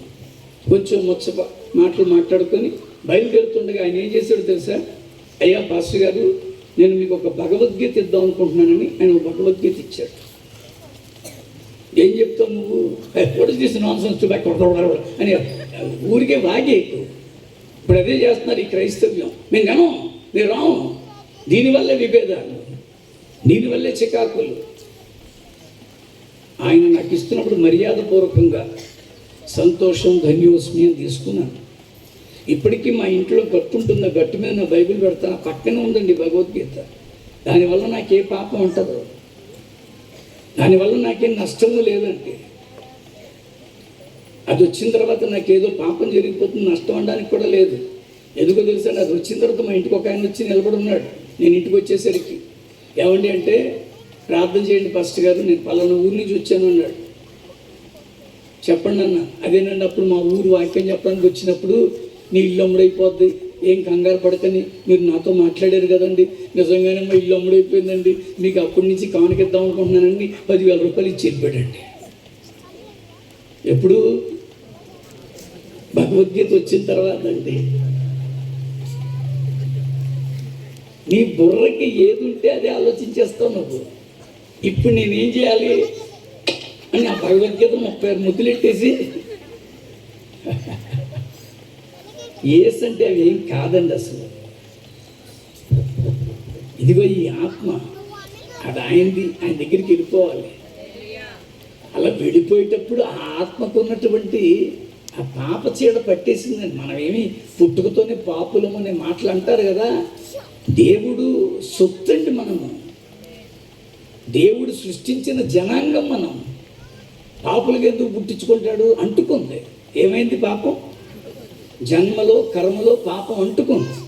మీకు బాగా అర్థం అవ్వడానికి చెప్పాలంటే, పోయినసారి ప్రభుత్వంలో వైఎస్ జగన్ గారు ఆంధ్రప్రదేశ్ రాష్ట్ర ప్రయోజనాల కొరకు కొంత అప్పులు చేసి వెళ్ళారు. వారి హయాం అయిపోయిన తర్వాత ఇప్పుడు నాయుడు గారు వచ్చారు. ఇప్పుడు నాయుడు గారికి వారు చేసిన అప్పులకి సంబంధం ఉంటుందా? అలా అయిపోయేటండి. వారు చేసేసిన అప్పులు ఇప్పుడు నాయుడు గారు ముఖ్యమంత్రి అయ్యారు కనుక ఆ అప్పులు నేను చేయలేదు, నాకే సంబంధం లేదు అని అనగలరా? అవి ఎలా వచ్చాయి ఈయనకి? ఈయనేమన్నా చేశారా? నాకెందుకు పాపం ఉందండి, నాలో పాపం ఎక్కడ ఉందండి, నువ్వేం చేయలే అంటింది. జన్మతః కర్మతః పాపం అంటేసింది. ఇప్పుడు అంటుకున్న పాపాన్ని కడగడానికి వచ్చాడు ఆయన. అది ఆయన చేయడానికి వచ్చింది. అందుకనే ఆయన పరిశుద్ధ రక్తము మనల్ని కడుగుద్దనే వచనం పోయిన సంవత్సరం సభల్లో మీకు జ్ఞాపకం చేశారు. ఈరోజు ఆ పాపపు చీడ తొలగింపబడి అంటుకున్న మరకలన్నీ పోయి పవిత్రంగా, పరిశుద్ధంగా, నిర్దోషంగా ఆ తండ్రి దగ్గర ఆత్మను నిలబెట్టడానికి మార్గమై వచ్చాడు ఆ యేసయ్య. అంతే తప్ప మీరు ఆయన్ని మతాలకి ఆపాదించకండి, అర్థం కాదు మీకు. ఇక్కడ వాక్యాన్ని చదువుకుంటే ఆయన అంటాడు, నిర్ణయ కాలమున నివాస స్థలము యొక్క పొలిమేరలు ఏర్పరిచేశాడు. మనకి పొలిమేర పెట్టేశాడండి. పొలిమేర అంటే ఇంక చివరదని అర్థం. గ్రామపు పొలిమేర అంటే ఇంక అదే ఆఖరి, అంతే కదా. అలాగ మనకి 4 యుగాలు వచ్చేసాయి. కృతయుగం, త్రేతాయుగం, ద్వాపర యుగం, ఇవన్నీ అయిపోయి ఉండొచ్చు గాక. ఇప్పుడు ఉన్నటువంటిది కలియుగం. ఈ పొలిమేరలోనే నీ బతుకు బాగు చేసుకో. ఈ పొలిమేరలోనే నిన్ను నువ్వు కడుక్కో. ఈ పొలిమేరలోనే నిన్ను నువ్వు జాగ్రత్తగా తిరిగి దేవునికి అప్పగించుకోవడానికి ఆ మనస్సును సిద్ధపరుచుకో. ఆయన లేకుండా ఇవేమీ లేవని వాక్యమే చెప్పిందండి. ఆయన లేకుండా ఆయన ద్వారానే ప్రపంచములు నిర్మించబడను. ఆ ప్రపంచములు అన్న మాటకి ఫుట్ నోట్లో యుగములు అని ఉందండి.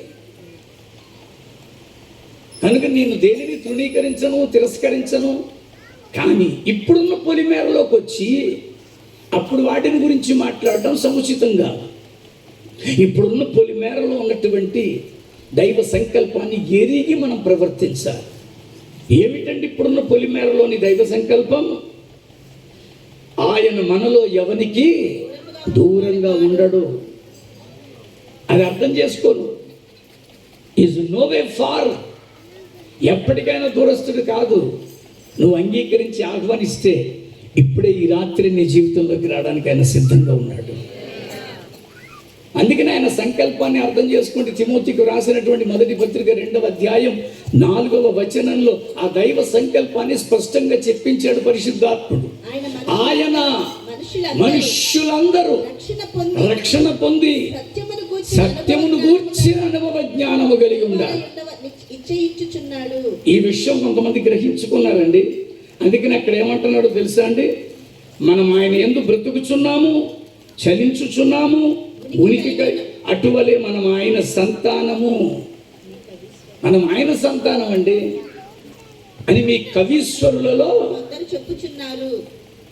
ఈరోజు నేను మళ్ళీ అంటున్నాను, ఆయన గుర్తించు. మనం ఆయన సంతానం, మనం ఆయన బిడ్డలం. ఆయన బిడ్డలందరూ ఆయనలా ఉండాలని ఆయన కోరుకోవడంలో తప్పే ఉందండి. అంతకంటే ప్రయోజకులు అవ్వాలని ఆశపడడంలో తప్పే ఉంది. యేసుక్రీస్తు వారు ఏమంటారు శిష్యులతో? మీరు నాకంటే ఎందుకనాలి? ఇప్పుడు మీ పిల్లలు ఈరోజు సేవలోకి వచ్చారనుకోండి, వాళ్ళు ఎలా ఉండాలని అనుకుంటారు? అయ్యి గారు మీరు మీకంటే ప్రయోజకులు అవ్వాలి.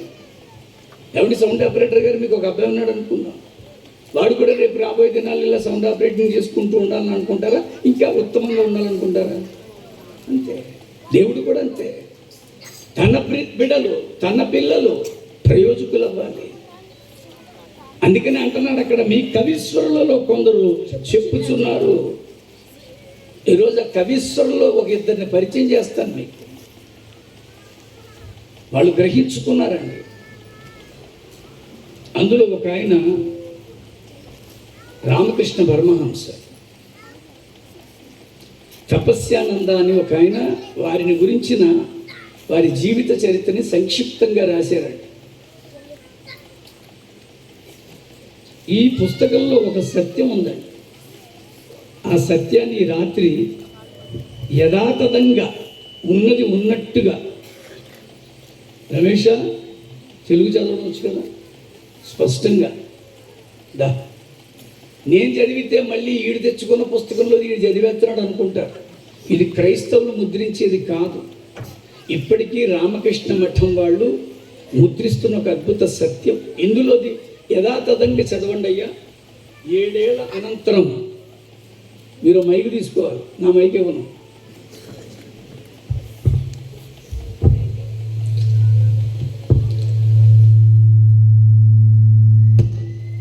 బాక్స్కి దగ్గరగా ఉన్నా. 7 ఏళ్ల అనంతరం గురుదేవ్ సందర్శించారు. 7 ఏళ్ల అనంతరం గురుదేవులు క్రైస్తవ మత సాధన చేశారు. చాలా జాగ్రత్తగా వినండి. క్రైస్తవ మత సాధన చేశారు. ఆయన స్టార్టింగ్లో ఇప్పుడు అందరూ అనుకునేటట్టుగా ఇది ఒక మతం అని ఆయన కూడా అనుకున్నాడు. శంభు మాలిక్ అనే భక్తుని ఉద్యాన గృహానికి ఆయన తరచూ వెళ్ళేవాడు. గురుదేవులు తరచు వెళ్ళేవాడు. శంభు సదాచార హిందూ అయినప్పటికీ శ్రీరామకృష్ణులకు బైబిల్ చదివి వినిపించలేదు. చదవాలి ప్రియులారా. రామకృష్ణ పరమహంసకి బైబిల్ ఎందుకంటే, ఆ విధంగా రామకృష్ణ పరమహంస మన భారతదేశంలో పుట్టిన అనేక మంది అద్భుతమైన తత్వవేత్తలు ఒకరు. Is a great philosopher of India. ఆయన బైబిల్ చదివి వినిపించుకుంటున్నాడండి. బికాజ్ తెలుసుకోవాలి, వినదగు నెవ్వరు చెప్పిన వినినంతని వేగపడక వివరింపదగున్ కని కళ్ళ నిజము తెలిసిన, కని అంటే చూడడం, కళ్ళేమిటో నిజమేంటో తెలిసిన మనుషుడే పో నీతిపరుడు. అందుకని కూర్చోబెట్టుకుని రే అసలు ఆ బైబిల్ సంగతులు నాకు చెప్పు అంటే ఆయన చదివి వినిపించడం మొదలు పెట్టాడట. చదవండి. ఆ విధముగా ఆయనకు క్రైస్తవ మతంతోనూ క్రైస్తవులతోనూ పరిచయం ఏర్పడింది. ఆ విధముగా ఆయనకి క్రైస్తవ మతంతోనూ క్రైస్తవులతోనూ పరిచయం ఏర్పడింది. ఆ మార్గాన్ని అనుసరించాలనే హలో వింటున్నారా? చదవడానికి ముందు ఎలా మొదలెట్టాడు? మతం. చదువుతూ ఉంటే అర్థమయ్యి ఏమనుకుంటున్నాడు? మార్గం. దేవునికి ఒకసారి చెప్పడం కూడా స్తోత్రం చెప్పండి. ఇది నేనేమైనా ముద్రించానా? మరి రమేష్ ముద్రించాడా? ఎస్. నేను మళ్ళీ అంటున్నాను, when you start reading the Bible you will understand the truth. ఎప్పుడైతే నువ్వు బైబిల్ వినిపించుకోవడం మొదలు పెడతావో, ఎప్పుడైతే వినడం మొదలు పెడతావో, అది మతం కాదని, అదొక మార్గం అని గ్రహించుకోగలవు. అదిగో పెద్ద ఆయన గ్రహించుకున్నారు. చదవండి అక్కడ మళ్ళీ ఆ మార్గాన్ని అనుసరించాలనే ప్రగాఢ వాంఛ కలిగింది. ఆయన కలిగింది. ఒక విచిత్రమైన విధానములో ఆ కోరిక ఉండేది. ఈడేరింది. ప్రియులరా, దేవుడు దర్శిస్తే విచిత్రంగానే ఉంటుంది. సౌలుని దేవుడు దర్శించింది గొప్ప వెలుగులో. ఈరోజు నేను అంటున్నాను, విచిత్రమైన విధానంలో సౌలుని ఆకర్షించుకున్నాడండి. గుర్రం మీద నుంచి పడగొట్టి 3 దినములు అన్నపానములు లేకుండా చేసి, అననీయ అన్నటువంటి ఒక భక్తుని ద్వారా బాప్తిజం ఇప్పించి భోజనం పెట్టించి కళ్ళకు కట్టిన పొరలను ఓడగొట్టించి దమస్కులో సేవకు ప్రతిష్ఠిస్తే క్రొత్త నిబంధనలోని 27 పుస్తకాల్లో సగం పుస్తకాలకు పైగా రాసేసింది ఆయనే అపోస్తుడైన పౌలు. ఒక విచిత్రమైన విధానంలో నీ బ్రతుకి రాత్రి మారబోతోంది. Something strange is going to happen this night. ఒక విచిత్రమైన కార్యం దేవుడు చేయడానికి సిద్ధంగా ఉన్నాడు. అందుకని ఒక విచిత్రమైన విధానంలో ఆ కోరిక ఈడేరింది. ఒకరోజు భక్తుడైన యాది మాలిక్ కచేరీ చావడిలో కచేరీ చావడిలో ఆయన కూర్చొని ఉన్నాడు. ఆ గోడలకు అనేక పటాలు ఉన్నాయి. ఆ పటాల్లో మేరీ మాత ఒళ్ళో పసివాడైన యేసుక్రీస్తు పటం ఒకటి ఉంది. ఆ పటాలలో మేరీమాత ఒళ్ళో పసికందైనటువంటి యేసు ఉన్నట్టుగా ఒక పటం ఉంది. ఆకర్షణీయమైన ఆ పటం కేసి గురుదేవుడు అదే పనిగా చూస్తూ అదే పనిగా నువ్వు నిజంగా దేవుడిని వెతకాలనుకుంటే ఇక అదే పనిగా ఉంటే నీకు సత్యం తెలుస్తుంది. ఒకరోజు పూటకు రకంగా ఉంటే దేవుడు అట్ట తెలుస్తాడు. నువ్వు మాజీ అయిపోతావు, బైబిల్ మీద పెడతావు, అదే ఇంకొక దాంట్లోకి వెళ్ళిపోతావు. అది నీకు పూర్తిగా అర్థమవ్వకపోయినా గట్టిగా అరుస్తావు. అదే పనిగా నువ్వు చేయి. ఒకరోజు నువ్వు కూడా సేవకుడు అవ్వచ్చు. దేవుని స్తోత్రం. వీళ్ళకి అదే పని అండి. వీళ్ళకి అదే పని. ఎక్కడ తిరగడమా, వాక్యం చెప్పడమా, శనివారం నాడు పెచ్చోళ్ళగా అడుక్కునే వాళ్ళగా దేవా అన్నం పెట్టని అడుక్కోవడమా, ఆదివారం తీసుకొచ్చి పిల్లలకి అన్నం పెట్టడం, ఇదే పని. సుఖాలు లేవు వీళ్ళకి, సంతోషాలు సంబరాలు ఉండవు. అవసరమైతే చచ్చిపోతారండి. అలాగే చచ్చిపోయారు. మా కాకినాడలో 43 మంది చచ్చిపోయారండి కరోనాలో. వీళ్ళకి ఏ సరదాలు ఉంటాయండి? అరకు వ్యాలీలో ఫోటోలు ఉన్నాయా రమేష్ నీవి? ఒక్కొక్క రూపాయి చెమటోడ్చి దాచి సరదా విలాసాలు సేవకై విడచి. వీళ్ళకి సరదాలు ఉండవండి. సరదాగా ఊరు వెళ్దామా, సరదాగా బజార్ వెళ్దామా? మే నెలలో నా పెళ్లి రోజు అండి, మే నెలలో మా ఆవిడ పుట్టినరోజు అండి, మే నెలలోనే నా పుట్టినరోజు. కానీ అందరూ ఒత్తిడి తెచ్చి డేట్లు అడిగేస్తున్నారండి. ఆ 3 దాచుకున్నా, కుదరట్లా. నీ పెళ్లి రోజు మేమే చేస్తాం, నీ పుట్టినరోజు మేమే చేస్తాం, నువ్వు వాక్యం చెప్పి కేక్ కట్ చేసి వెళ్ళిపోంటున్నారు. సరదాలు లేవు పాస్టరే. ఒక్కొక్క రూపాయి చెమటోడ్చి దాచి సరదా విలాసాలు సేవకై విడచి లక్షలకు చేర్చిన ధర్మ వైద్యం, లక్షలకు చేర్చిన ధర్మ వైద్యం కక్షతో కొనిపోయే కాపరులను అయ్యో అయ్యో అయ్యో యేసయ్యా, సంహార దూతను తప్పించుమయ్యా, తరలించుమయ్యా, పెకిలించుమయ్యా. సాహిత్యరత్న ఆకుమర్తి దానియేలు గారు కరోనా కాలంలో రచించిన పాట ప్రతి హృదయాన్ని పిండేసిందండి. ఈరోజు మళ్ళీ అంటున్నాను నేను, అదే పనిగా దేవుడి పనేనండి. నువ్వు అదే పనిగా ధ్యానం చెయ్యి. రామకృష్ణ పరమహంస అదే పనిగా చూస్తున్నాడటండి. చూస్తుండగా ఏం జరిగింది? ఆ పటం కాంతివంతమై, ఆ పటము కాంతివంతమై ఒక ఉజ్వలమైన చైతన్య రూపాన్ని దర్శింపజేసిందండి. చదవండి ఇంకా. తక్షణమే ఆ మూర్తి నుండి ఒక వెలుగు అది ప్రసరించి ఒక వెలుగు వచ్చిందండి. దేవునికి స్తోత్రం కలుగునుగాక. ఏమొచ్చింది? మతం కాదు. ఈరోజు ఆ వెలుగులోనికి నిన్ను తీసుకొస్తున్నాడండి ఆయన. చీకటిలో ఉన్నవారిని ఆశ్చర్యకరమైన తన వెలుగులోనికి పిలిచిన నీ దేవుడు నమ్మదగినవాడు. అసతోమ సద్గమయ తమసోమ. తమము అంటే తమసోమ అనేసేవుగా నేర్చుకో. తమము అంటే చీకటి, తమస్సు అంటే చీకటి. అందుకని ఒక దైవజనుడు రాశారు, తమస్సు నుండి యశస్సు అని ఒక అద్భుతమైన పుస్తకం. ఈరోజు చీకట్లో ఉన్న బ్రతుకులకు వెలుగివ్వడానికి ఆయన వచ్చాడండి. నిన్ను వెలుగులో నడిపించడానికి. వెలుగులో ఉన్నవాళ్ళు తప్పులు చేయరండి. వెలుగులో ఉన్నవాళ్ళు ఏది దాచిపెట్టుకొని చేయరు. వెలుగులో ఉన్నవాళ్ళు రహస్యంగా మాట్లాడు. వెలుగులో ఉన్నవాళ్ళు చెడ్డ కార్యములకు దూరంగా ఉంటారు. కానీ ఈరోజు ఆ వెలుగును ఎందుకు ద్వేషిస్తున్నావు? చదవండి ఒక్కసారి యోహాను సువార్త 3వ అధ్యాయం 19వ వచనం. ఆ తీర్పు ఇదే, వెలుగు లోకములోనికి వచ్చెను కానీ తమ క్రియలు చెడ్డవైనందున మనుషులు వెలుగుని ప్రేమించట్లేదు, చీకటినే ప్రేమిస్తున్నారు. అది దుష్కార్యము చేయు ప్రతివాడు. అందుకనే క్రీస్తు అంటే ద్వేషం అండి. ఈరోజు నిజంగా ఎందుకు నువ్వు ద్వేషించాలి?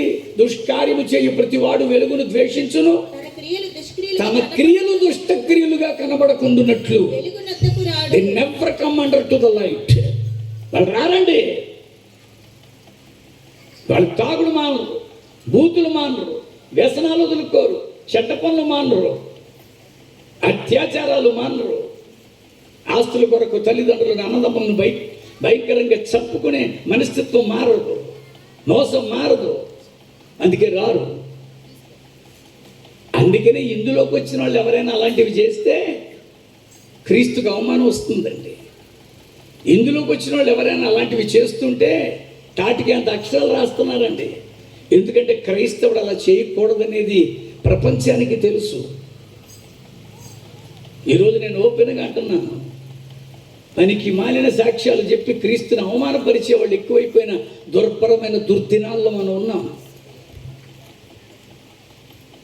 ఈ రమేష్ పుస్తకం పట్టుకొని ఏం చేయాలి తెలియక అటు ఇటు తిరుగుతున్నాడు. అక్కడే ఉండి ఇంకా అవ్వలే నీ పని. నేను మళ్ళీ చెప్తున్నానంటే, how you are exposing Jesus Christ, what the way you are presenting the Jesus. యేసుని ఎలా ప్రకటిస్తున్నావు నువ్వు? ఒక పనికి మాలినవాడు అంటుంది, యేసు ప్రభు వచ్చి ఆవిడ భుజం మీద చెయ్యేసాడట.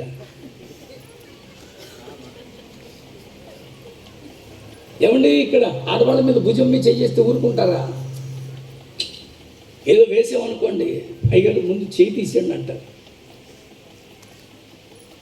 ఎందుకంటే ఏ స్త్రీకైనా మానం ఉంటుంది, గౌరవం. మానము అంటే సంస్కృతంలో గౌరవం. ఆవిడ ఏం చెప్తుందో తెలుసా? చదువు సంధ్య లేని వాళ్ళతో మాట్లాడుతున్నాను కనుక వాళ్ళకి అర్థం అవ్వడానికి అలా చెప్పాను. ఎంత చదువు సంధ్య లేని వాళ్ళైనా సంస్కారం ఉన్నవాళ్ళండి ఆడవాళ్ళు. జాకెట్లు కూడా వేసుకోలేనటువంటి అడవి మనుషుల మధ్యకి వెళ్ళి సువార్త చేసి వచ్చాను నేను.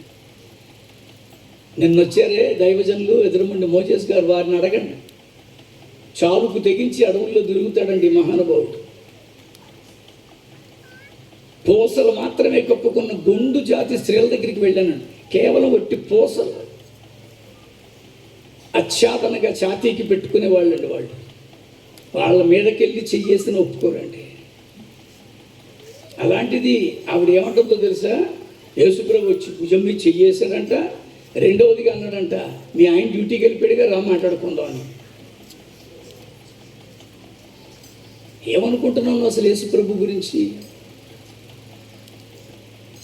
ఎవడికి వాడు దాన్ని పట్టుకొని ఎన్ని రకాల కామెంట్లు పెట్టారో. ఇంకొక పనికి మాలినవాడు అంటుంది, చిన్న పిల్లని పట్టుకొని అది పరిశుద్ధాత్మ గ్యాస్ అయిపోయింది. అసలు నీకు యేసుప్రభు ఎలా కనపడుతున్నాడు? ఈ పెదపులిపాకలో గ్యాస్ డీలరా? What you think about Jesus? ఇంకొక ఆవిడ అంటుంది, నెట్ అయిపోయిందంట. యేసు నామములు అడిగితే నెట్టే నెట్ అంట. అదేదో తెలిస్తే నేను రమేష్ అదే ఎంచుకు తిరుగుతాంగా. ఇంకొక ఆవిడ అంటుంది, ఇంకో దరిద్రం, ఆవిడ అకౌంట్లోకి యేసు నామంలో 1,60,000 పడిపోయినాయంట. ఆవిడ చెప్పిన సాక్ష్యం విని ఆవిడ సంఘంలోని ఆడవాళ్ళందరూ ఇంటికి వెళ్ళిపోయి పాస్ పుస్తకాలు తెచ్చుకొని మోకాళ్ళ మీద పడిపోయి పుస్తకాలు ముందేసి లచ్చేసే ప్రభు, లచ్చేసే తండ్రి. What you think about your Jesus? వెలుగండి, వెలుగు. చీకట్లో ఉన్న మన బతుకులు, చీకటి మాటలు, చీకటి చేష్టలు, చీకటి తలంపులు, ఇలాంటి వాటన్నిటి నుంచి నిన్ను పరిశుద్ధంగా, పవిత్రంగా, నిర్దోషంగా దేవుని ముందు నిలబెట్టడానికి మార్గంగా వచ్చాడా యేసయ్య. దేవునికి స్తోత్రం కలుగునుగాక. ఇప్పుడు ఆ వెలుగు వచ్చిందండి. అక్కడ 21వ వచనం చదివితే ఎంత బాగా అంటాడో తెలుసా అండి? చదవండి త్వరగా. సత్యవర్తనుడైతే, నిజంగా నీ వర్తనము, ప్రవర్తనము కరెక్ట్గా ఉంటే, తన క్రియలు దేవుని మూలముగా జరిగించబడుచున్నవని ప్రత్యక్షపరచబడినట్లుగా వెలుగు దగ్గరికే వస్తాడండి. ఈరోజు మేమందరూ వచ్చారు, నేను వచ్చాను. ఆ వెలుగైనటువంటి క్రీస్తు నీకు తెలుసా? ఇదిగో రామకృష్ణ పరమహంసకి తెలుసు. అక్కడి నుంచి చదవండి. ఒక గొప్ప వెలుగు, ఒక వెలుగు ప్రసరించి ఆయనలో ప్రవేశించెను. ఆయన భావాల్లోను, అది ఆయన భావాల్లోను, దృక్పథాల్లోను విప్లవాత్మకమైన మార్పులు వచ్చేసాయండి. ఇప్పుడు ఆయన భావాలు మారిపోయినాయి. సత్యాన్ని తెలుసుకున్నాడు సౌలులాగా. సౌలుని ఎలాగైతే దేవుడు దర్శించాడు అలాగే ఈ రామకృష్ణ పరమహంసని దర్శించాడు. భావాలు మారిపోయినాయి. తర్వాత చదవండి త్వరగా. ఇస్లాం మత సాధన చేసినప్పుడు ఉన్నట్లుగా ఆయన మనసులో నుండి హైందవ భక్తి భావాలు చెల్లాచెదురుగా హైందవ భక్తి భావాలన్నీ చెల్లాచెదురుగా కొట్టుకొని పోయాయి. ఇంటూ ఏ కార్నర్ అని ఉందని ఇదే పుస్తకం ఇంగ్లీష్లో. ఆ తర్వాత ఆలయానికి పోవడం మానేశాడు. ఆ కొత్త భావాల్లో మునిగిపోయి 2000 ఏళ్ల నుండి వచ్చిన క్రైస్తవ భక్తి తత్వాన్ని మననం చేశాడు. 2000 ఏళ్ల నుండి వచ్చిన క్రైస్తవ భక్తి తత్వాన్ని మననం చేయడం ప్రారంభించాడు. చదవండి స్పీడ్గా. చివరిలో పంచవాటి వద్ద, పంచవట్టి దగ్గర నడిచిపోతూ ఉండగా చక్కని వచస్సు, విశాల నేత్రాలు, చదునైన నాసికాగ్రం కలిగిన ఒక మనోహరమైన దివ్య వ్యక్తి ఆయన్ని దర్శించాడు. ఆ మూర్తి ఆయనను తదేకంగా చూసి, ఆ మూర్తి ఆయనను తదేకంగా చూస్తుంటే దగ్గరకు వచ్చింది. వెంటనే గురుదేవుని పవిత్ర హృదయాంతరంగాల నుంచి ఈ మాటలు గంటల సప్పడిలాగా వినపడుతున్నాయండి. ఏమని? మానవులను ఉద్ధరించడానికి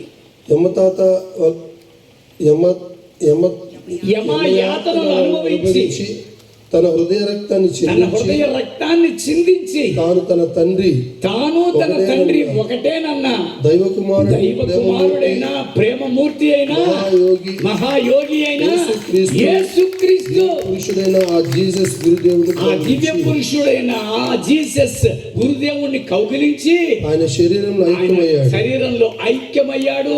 గురుదేవులు సమాధి పొంది తాదాత్మ్యం చెందాడు. దేవునికి ఒకసారి స్తోత్రం చెప్పండి. హల్లెలూయా. ఇవి నా మాటలు అనుకుంటున్నారా? ఈజ్ ఎ వండర్ఫుల్ బుక్ అండి. రామకృష్ణ మఠంలోకి వెళ్ళి సంపాదించండి. ఈ సత్యాన్ని ఎవడు దాయలేడు.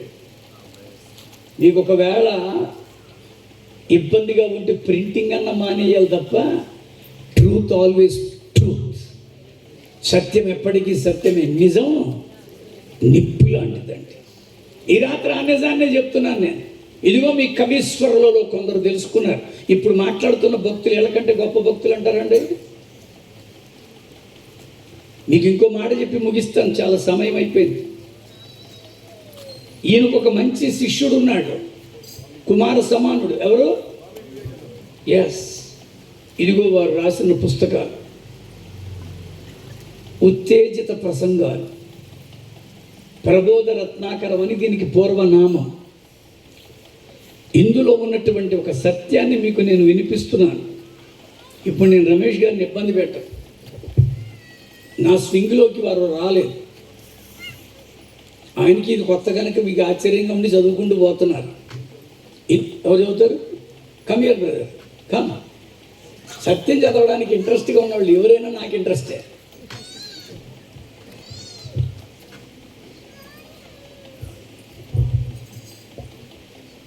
ఇక్కడి నుంచి చదవండి.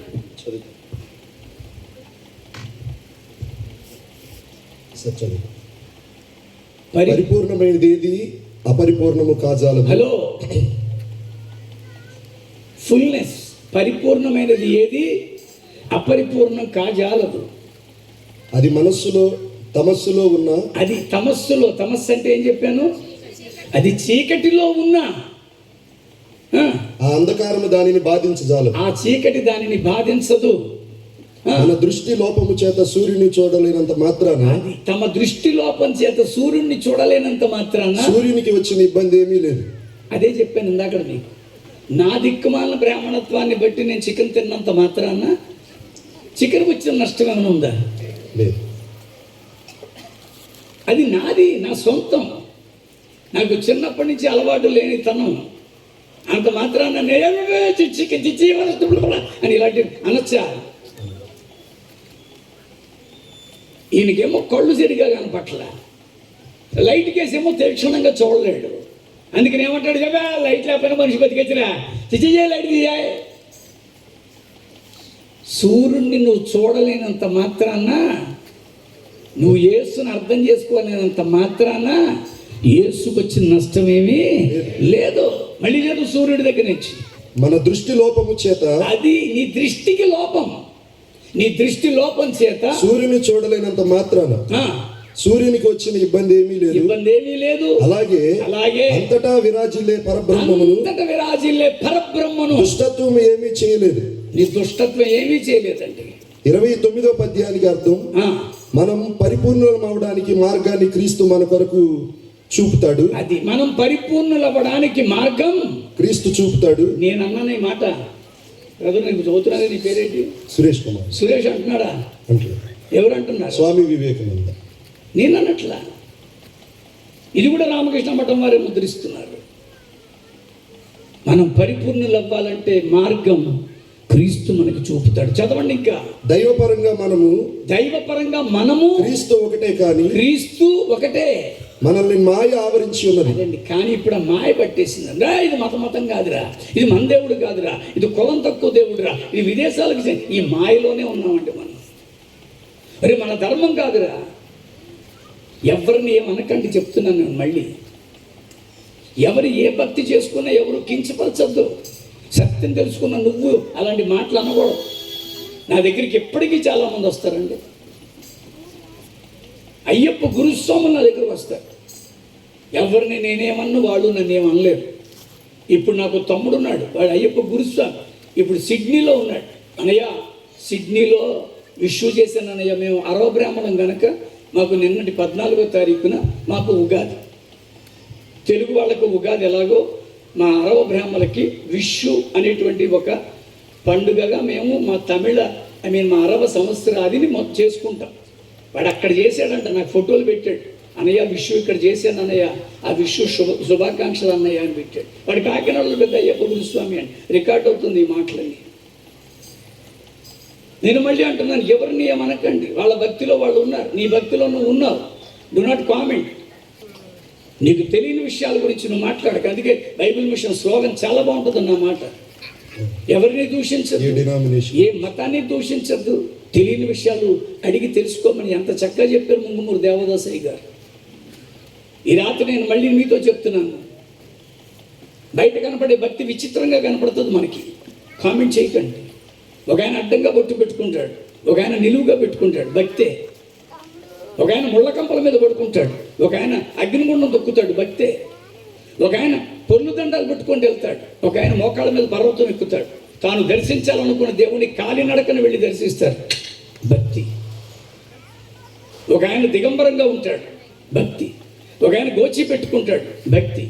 ఒక ఆయన శ్వేతాంబరంగా, ఒక ఆయన కాషాయాంబరంగా, ఒక ఆయన ఒళ్ళంతా గొడ్డలు కప్పుకొని నాట్యం ఆడుతుంటాడు, భక్తి.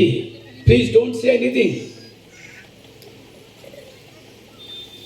పళని లాంటి ప్రాంతాలకు వెళితే ఒక ఆయన నాలుగు సాగ తీసుకుని సోలం దించుకుంటాడు, ఒక ఆయన వీపు కొక్కేలు పెట్టుకొని రథం లాగుతాడు, శరీరానికి తొడలకి కొక్కేలు పెట్టుకొని వేలాడతారు బండి మీద. ఏమిటండి శరీరాన్ని ఎంతగా మీరు హింసించుకుంటున్నారంటే భక్తి. Don't talk. ఎవరి భక్తిని గురించి ఎవరు చెప్పడానికి కూడా లేదండి. అసలు క్రైస్తవుడు చేయడండి మాట. అందుకని అంటున్నాను నేను, నువ్వు ఎవరిని తిట్టకు. వీళ్ళందరూ ఎలాగ యేసుని గుర్తించగలిగారంటే దే నెవర్ కామెంట్. హాస్టల్ని తిట్టుండొచ్చు వివేకానంద, ఎందుకంటే ఈ పిచ్చ పిచ్చ మాటలకి హాస్టల్ని అసహించుకొని ఉండొచ్చు ఆయన. కానీ క్రీస్తుని ఎప్పుడు అసహించుకోలే, స్వీకరించాడండి. అందుకని అంటున్నాడు, వాస్తవానికి మనం చూసుకుంటే మనము క్రీస్తు ఒక్కటే. మాయ తొలగిన నాడు, మాయ తొలగిన నాడు మనమంతా ఒకటే అనే సత్యము, ఒకటే అనే సత్యాన్ని ఇక్కడ తేటతెల్లమవుతుంది. చప్పట్లు కొట్టి స్తోత్రం చెల్లిద్దాం.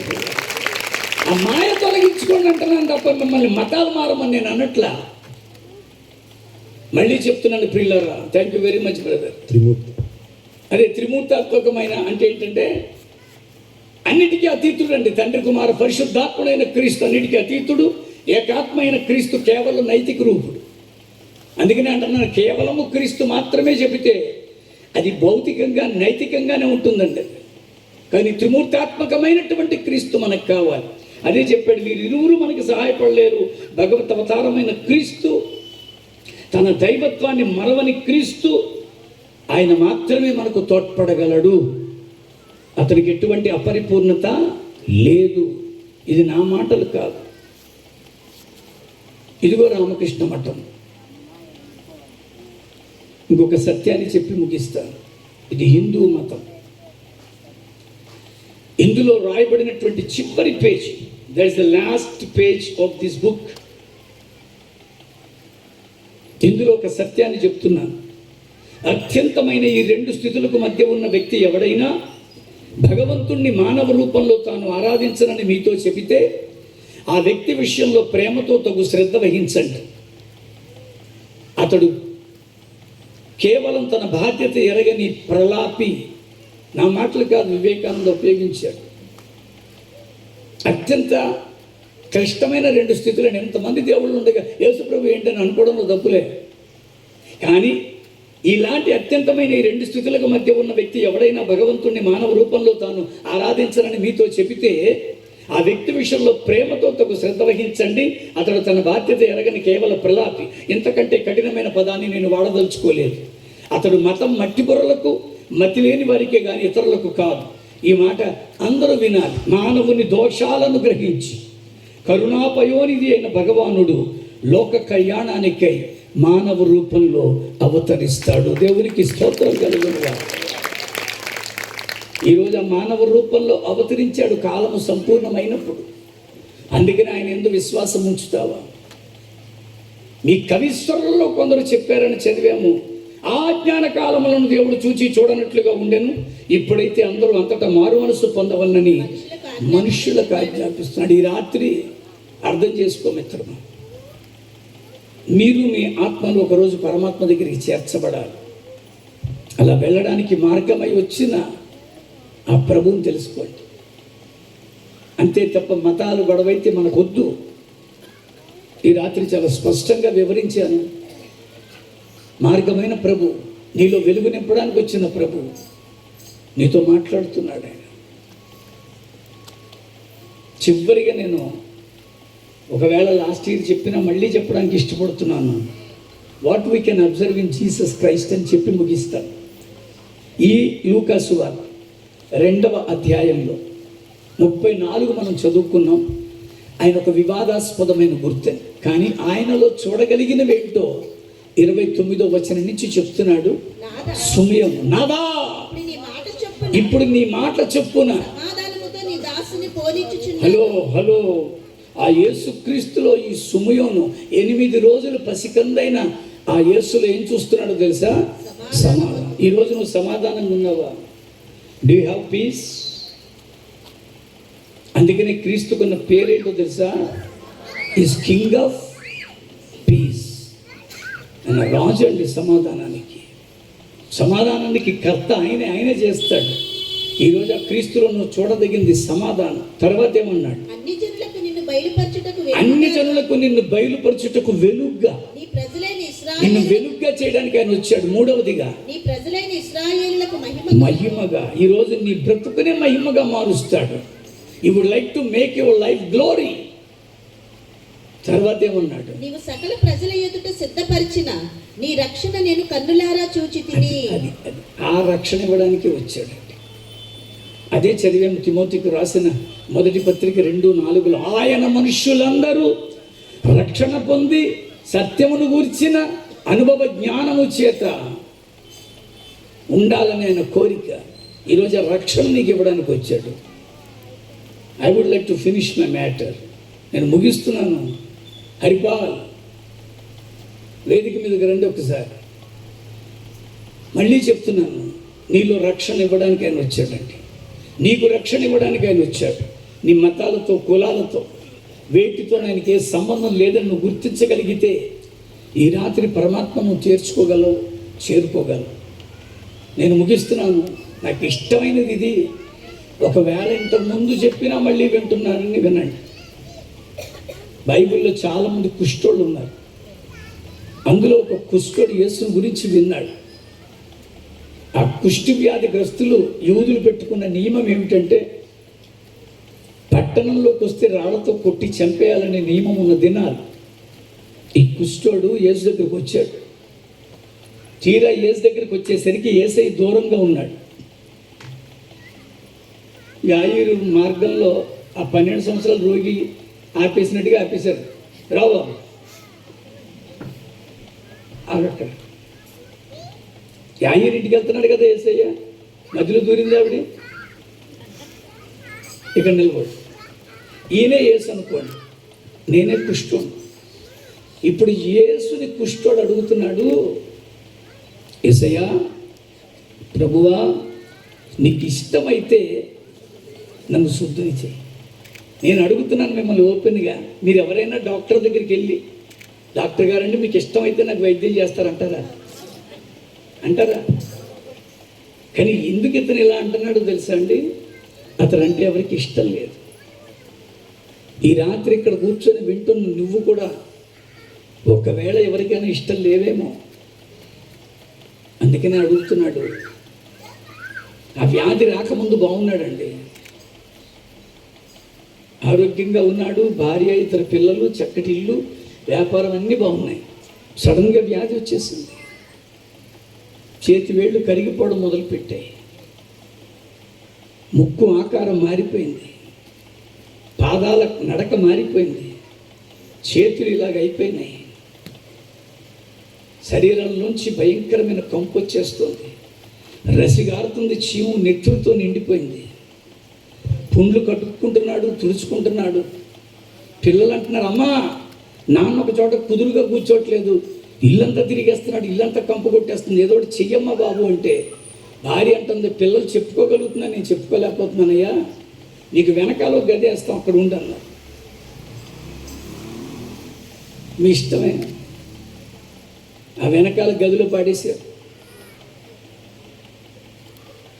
అక్కడే ఉండి నీకు అన్నీ పెడతామన్నారు. అంటే ఎంతవరకు ఉండాలి? చచ్చేంతవరకు అక్కడే ఉండని అర్థం. మీ ఇష్టమే. భార్య ఒక రోజు అన్నం తీసుకొచ్చి కర్రతో తోస్తుందండి. తోస్తూ ఉండగా భార్యతో అంటున్నాడు, ఈ చేతులు ఇలా పెట్టుకొని తిందామంటే 4 మెతుకులు వస్తున్నాయే, ఒక్కసారి దగ్గరకు వచ్చి ఒక ముద్ద చేసి నోట్లో పెట్టవా? నోరారా తిని ఎన్ని రోజులు అయిపోయిందో. భార్య అంటుంది, నీకు అన్నం వండి పెట్టగలను కానీ తినిపించలేను, ఎందుకంటే నువ్వు కంపు కొట్టేస్తున్నావు.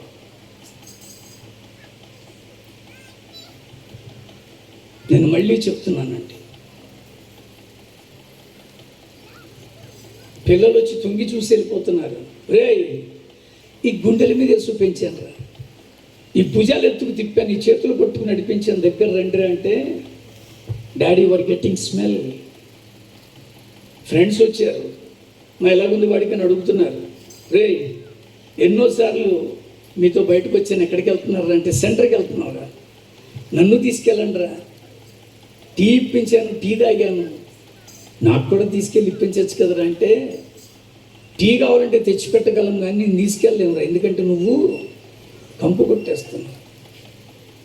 అప్పుడు యేసు వైపు తిరిగి ఈ మాట అంటున్నాడు, ప్రభువా నీకు ఇష్టమైతే నన్ను శుద్ధిని చేయవా.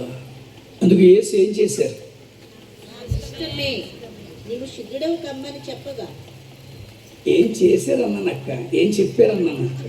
నాకు తెలుగు వచ్చిన చాపు నన్ను, అంత చాపకూడదు, అంత ఉండడు కుష్ఠోడు, అలాగే ఉంటాడు. ఇప్పుడు కుష్ఠోడు ఆనందం ఏంటో తెలుసా అండి? వ్యాధి పోతున్నందుకు ఆనందం కాదు, హరిపాలు. నా కోసం చేతులు చాపినోడు ఒకడు ఉన్నాడు, దేవునికి స్తోత్రం. యారు ఉన్నై கைவிட்டாலும் கர்த்தாவை கைவிட மாட்டார், கைவிட மாட்டார், கைவிட மாட்டார், கர்த்தாவை கைவிட மாட்டார். ఎవరు నిన్ను చెయ్యి విడిచిన యేసు చెయ్యి విడువడు. యారు ఉన్నై கைவிட்டாலும் கர்த்தாவை கைவிட மாட்டார். தாயும் அவரே, தந்தை அவரே, கல்யாயனே, தன்றியாயனே, தாராட்டுவார், உன்னை சீராட்டுவார், లాలించును, నిన్ను పాలించును. ఎవరు నిన్ను చెయ్యి విడిచిన యేసు చెయ్యి విడువడు. రక్తంతోడా కడిగి వేస్తాడే, రక్తంతోడా కడిగి వేస్తాడే. రక్షణ సంతోషం నీకు ఇస్తాడే, రక్షణ సంతోషం ఆత్మకిస్తాడే. ఎవరు నిన్ను చెయ్యి విడిచిన. ఆశ్చర్యమైపోయింది, ఆశ్చర్యమైపోయింది. చాచిన చేతులతో ఏసేడి, చాచిన చేతులతో ఉన్న యేసుని చూశాడండి. కుష్ఠుడు మనకు మళ్ళీ పరుగులు తీయగలడా? తీయలేడు. కానీ చాచిన చేతులు యేసు అయితే 2 అంగల్లో వెళ్ళి కుష్ఠుడు కౌగిల్లో ఓడిపోయాడు. అందుకు యేసు చెయ్యి చాపి వానిని ముట్టి, ఇప్పుడు యేసు తల కుష్ఠుడి భుజం మీద ఉందండి, కుష్ఠుడి తల యేసై భుజం మీద ఉంది. ఈ రసిగారుతున్న కంపు కొడుతున్న చీముతో నిండిన చెవులు యేసు పెదాలకు దగ్గర ఉన్నాయి. చీ అన్నాడా, తోసాడా, అసహించుకున్నాడా? ఇప్పుడున్నటువంటి లేటెస్ట్ సెలబ్రిటీ పాస్టర్ లాగా అవి ఇవి కొనుక్కోమని సలహా ఇచ్చాడా?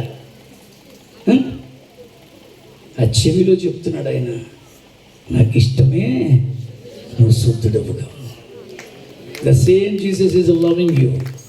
అదే యేసయ్య నిన్ను కూడా ప్రేమించి అంటున్నాడు, నువ్వంటే నాకు ఇష్టం, నువ్వంటే నాకు ఇష్టం. నా మాటల్ని తప్పుడు మాటలుగా ప్రకటించకండి, నా మాటల్లోని సత్యాన్ని మీరు అర్థం చేసుకోండి. ఆయన ఎవరు అక్కడ రికార్డ్ చేసుకుంటున్నాడు లైట్ పెట్టుకొని, మరి యాస్టేజ్గానే ఎవరికైనా వినిపించు. చిన్న మొక్క తీసి ఏ పులిపాకలో లాజరస్ గారి వ్యాఖ్యానం అని పెట్టావు కనుక అదే గొడవలకు కారణం. నేను చెప్పిన దాంట్లో ఏ కాంట్రవర్సీ లేదు, ఈ సత్యాలు నేను ముద్రించినవి కాదు. అందుకనే మీరు ఎవరికైనా ఉపయుక్తంగా ఉంటుందంటే పెట్టండి. వారిని కూడా సత్యాన్ని తెలుసుకోవడానికి, రక్షణ మార్గంలో రావడానికి కారకులు మీరు అవ్వాలని నా కోరిక. ఈ సమయంలో చాచిన చేతులతో కుష్ఠ వ్యాధిగ్రస్తుని దగ్గర తీసుకున్న అదే యేసు నిన్ను తీసుకోవడానికి సిద్ధంగా ఉన్నాడు. లేచి నిలబడదామా? లేచి నిలబడి, అందరూ లేచి నిలబడి మీ చేతులు చాచండి. బద్దగా తీసుకోకండి. నువ్వు చేయెత్తడం అలాగే కనబడింది నాకు. దయచేసి మీ చేతులు చాచండి. నేను మళ్ళీ చెప్తున్నాను, ఎంత కేరళ వాడినైనా అరవాడినైనా తెలుగు రాదనుకోకండి. మేము ఎత్తమని లేదు, చేతులు ఎత్తమన్నా, చాచమన్నా. ఇలా ఇలా కాదు, ఇలాగన్నావు అనుకో, దాని అర్థం ఏంటో తెలుసా? ఉన్నావా అలా, ఇలా చాచు.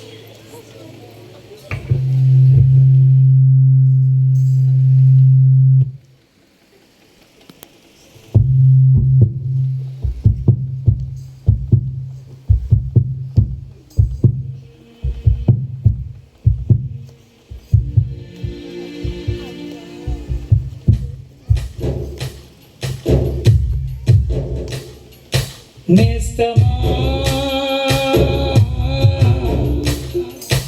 నేస్తమా ఓ నేస్తమా, మనసెరిగిన దేవుడు నీతో ఉన్నాడు.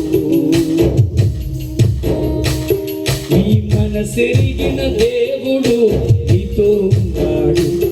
నీ కళ్ళలోని కన్నీరు తేరి చూస్తాడు. గుండెలోని వేదన తెలుసుకున్నాడు. నీ గుండెలోని వేదన తెలుసుకున్నాడు. నువ్వే యేసుకు కావాలని చేతులు చాచాడు. నువ్వే యేసుకు కావాలని తన చేతులు చాచాడు. మిత్రమా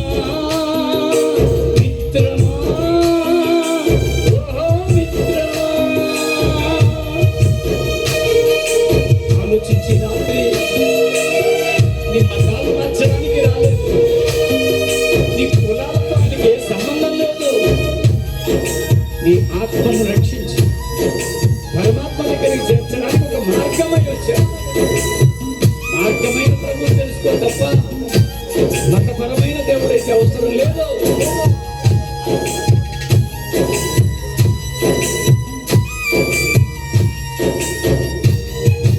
యేసయ్యా యేసయ్యా,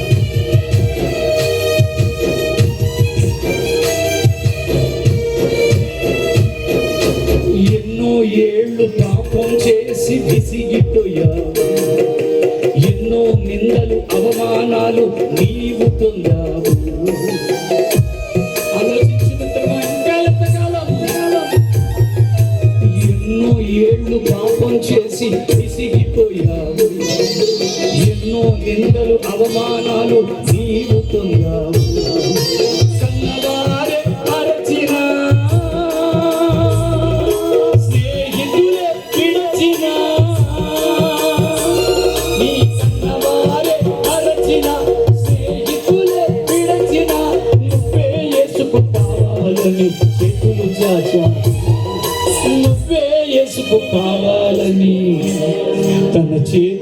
చాచాడు.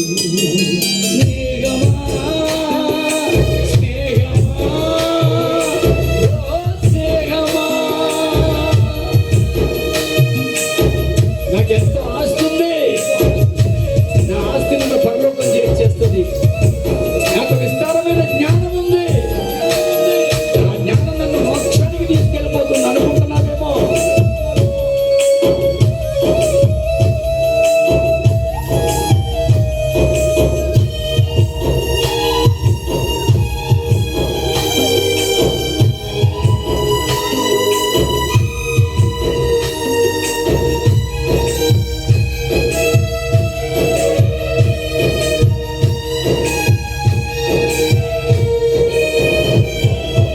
ఎంతో ఆస్తి నాకుందని మురిసిపోయావు, అన్నీ నాకే తెలుసునని భ్రమసిపోయావు. ఆలోచించు మిత్రమా, నీ ఆస్తి అక్కడికి రాదు. ఎంతో ఆస్తి నాకుందని మురిసిపోయావు, ఎంతో నాకే తెలుసునని భ్రమసిపోయావు. ఆస్తులన్నీ పోయినా అనాథగా మిగిలిన, నీ ఆస్తులన్నీ పోయినా నువ్వు అనాథగా మిగిలిన, నువ్వే యేసుకు కావాలని చేతులు చాచావు. ఈ రాత్రి నీకోసమే చేతులు చాచి పిలుస్తున్నాడు. సత్యాన్ని అర్థం చేసుకోమ్మా. అయ్యా, ఒకరోజు ఈ జీవితం అయిపోతుంది, దాని తర్వాత నీకుండే నిత్యత్వం, ఆ నిత్య జీవం, నువ్వు మోక్షమును, స్వర్గమును, వైకుంఠమును, కైలాసమును, పరంధామమును, మోక్ష ఫలమును, నువ్వు అక్కడికి చేరాలంటే మార్గం తెలియాలి. ఆ మార్గమే వచ్చిన ప్రభుకి నీ మనసిస్తావా? మతాల గొడవ అయితే మనకు వద్దండి, కులాల చికాకైతే మనకు అవసరం లేదండి. ఈ రాత్రి యేసు నీకు ప్రభువే. ఒకవేళ నిజంగానే ఆయన విదేశాలకు చెందిన దేవుడైతే భారతదేశంలో పుట్టి ప్రతి రక్త కణంలో భక్తి భావాలతో పెంచబడిన నాకు యేసు అక్కర్లా. ఒకవేళ యేసు కులం తక్కువ వాళ్ళకే దేవుడైతే అగ్రవర్ణమైన బ్రాహ్మణ కుటుంబంలో పుట్టి నాకు యేసు అక్కర్లా. కానీ యేసుక్రీస్తు అందరికీ ప్రభు అండి. చేతులు చాచి ఆహ్వానించి నీ కన్నీళ్లు తుడిచి నాట్యం చేయబోయే దేవునికి, నీ కన్నీళ్లు తీసివేసి నాట్యంగా మార్చబోయే దేవునికి నీ మనస్సు నింపు. ప్రార్థన చేసుకుందాం అందరము దయచేసి.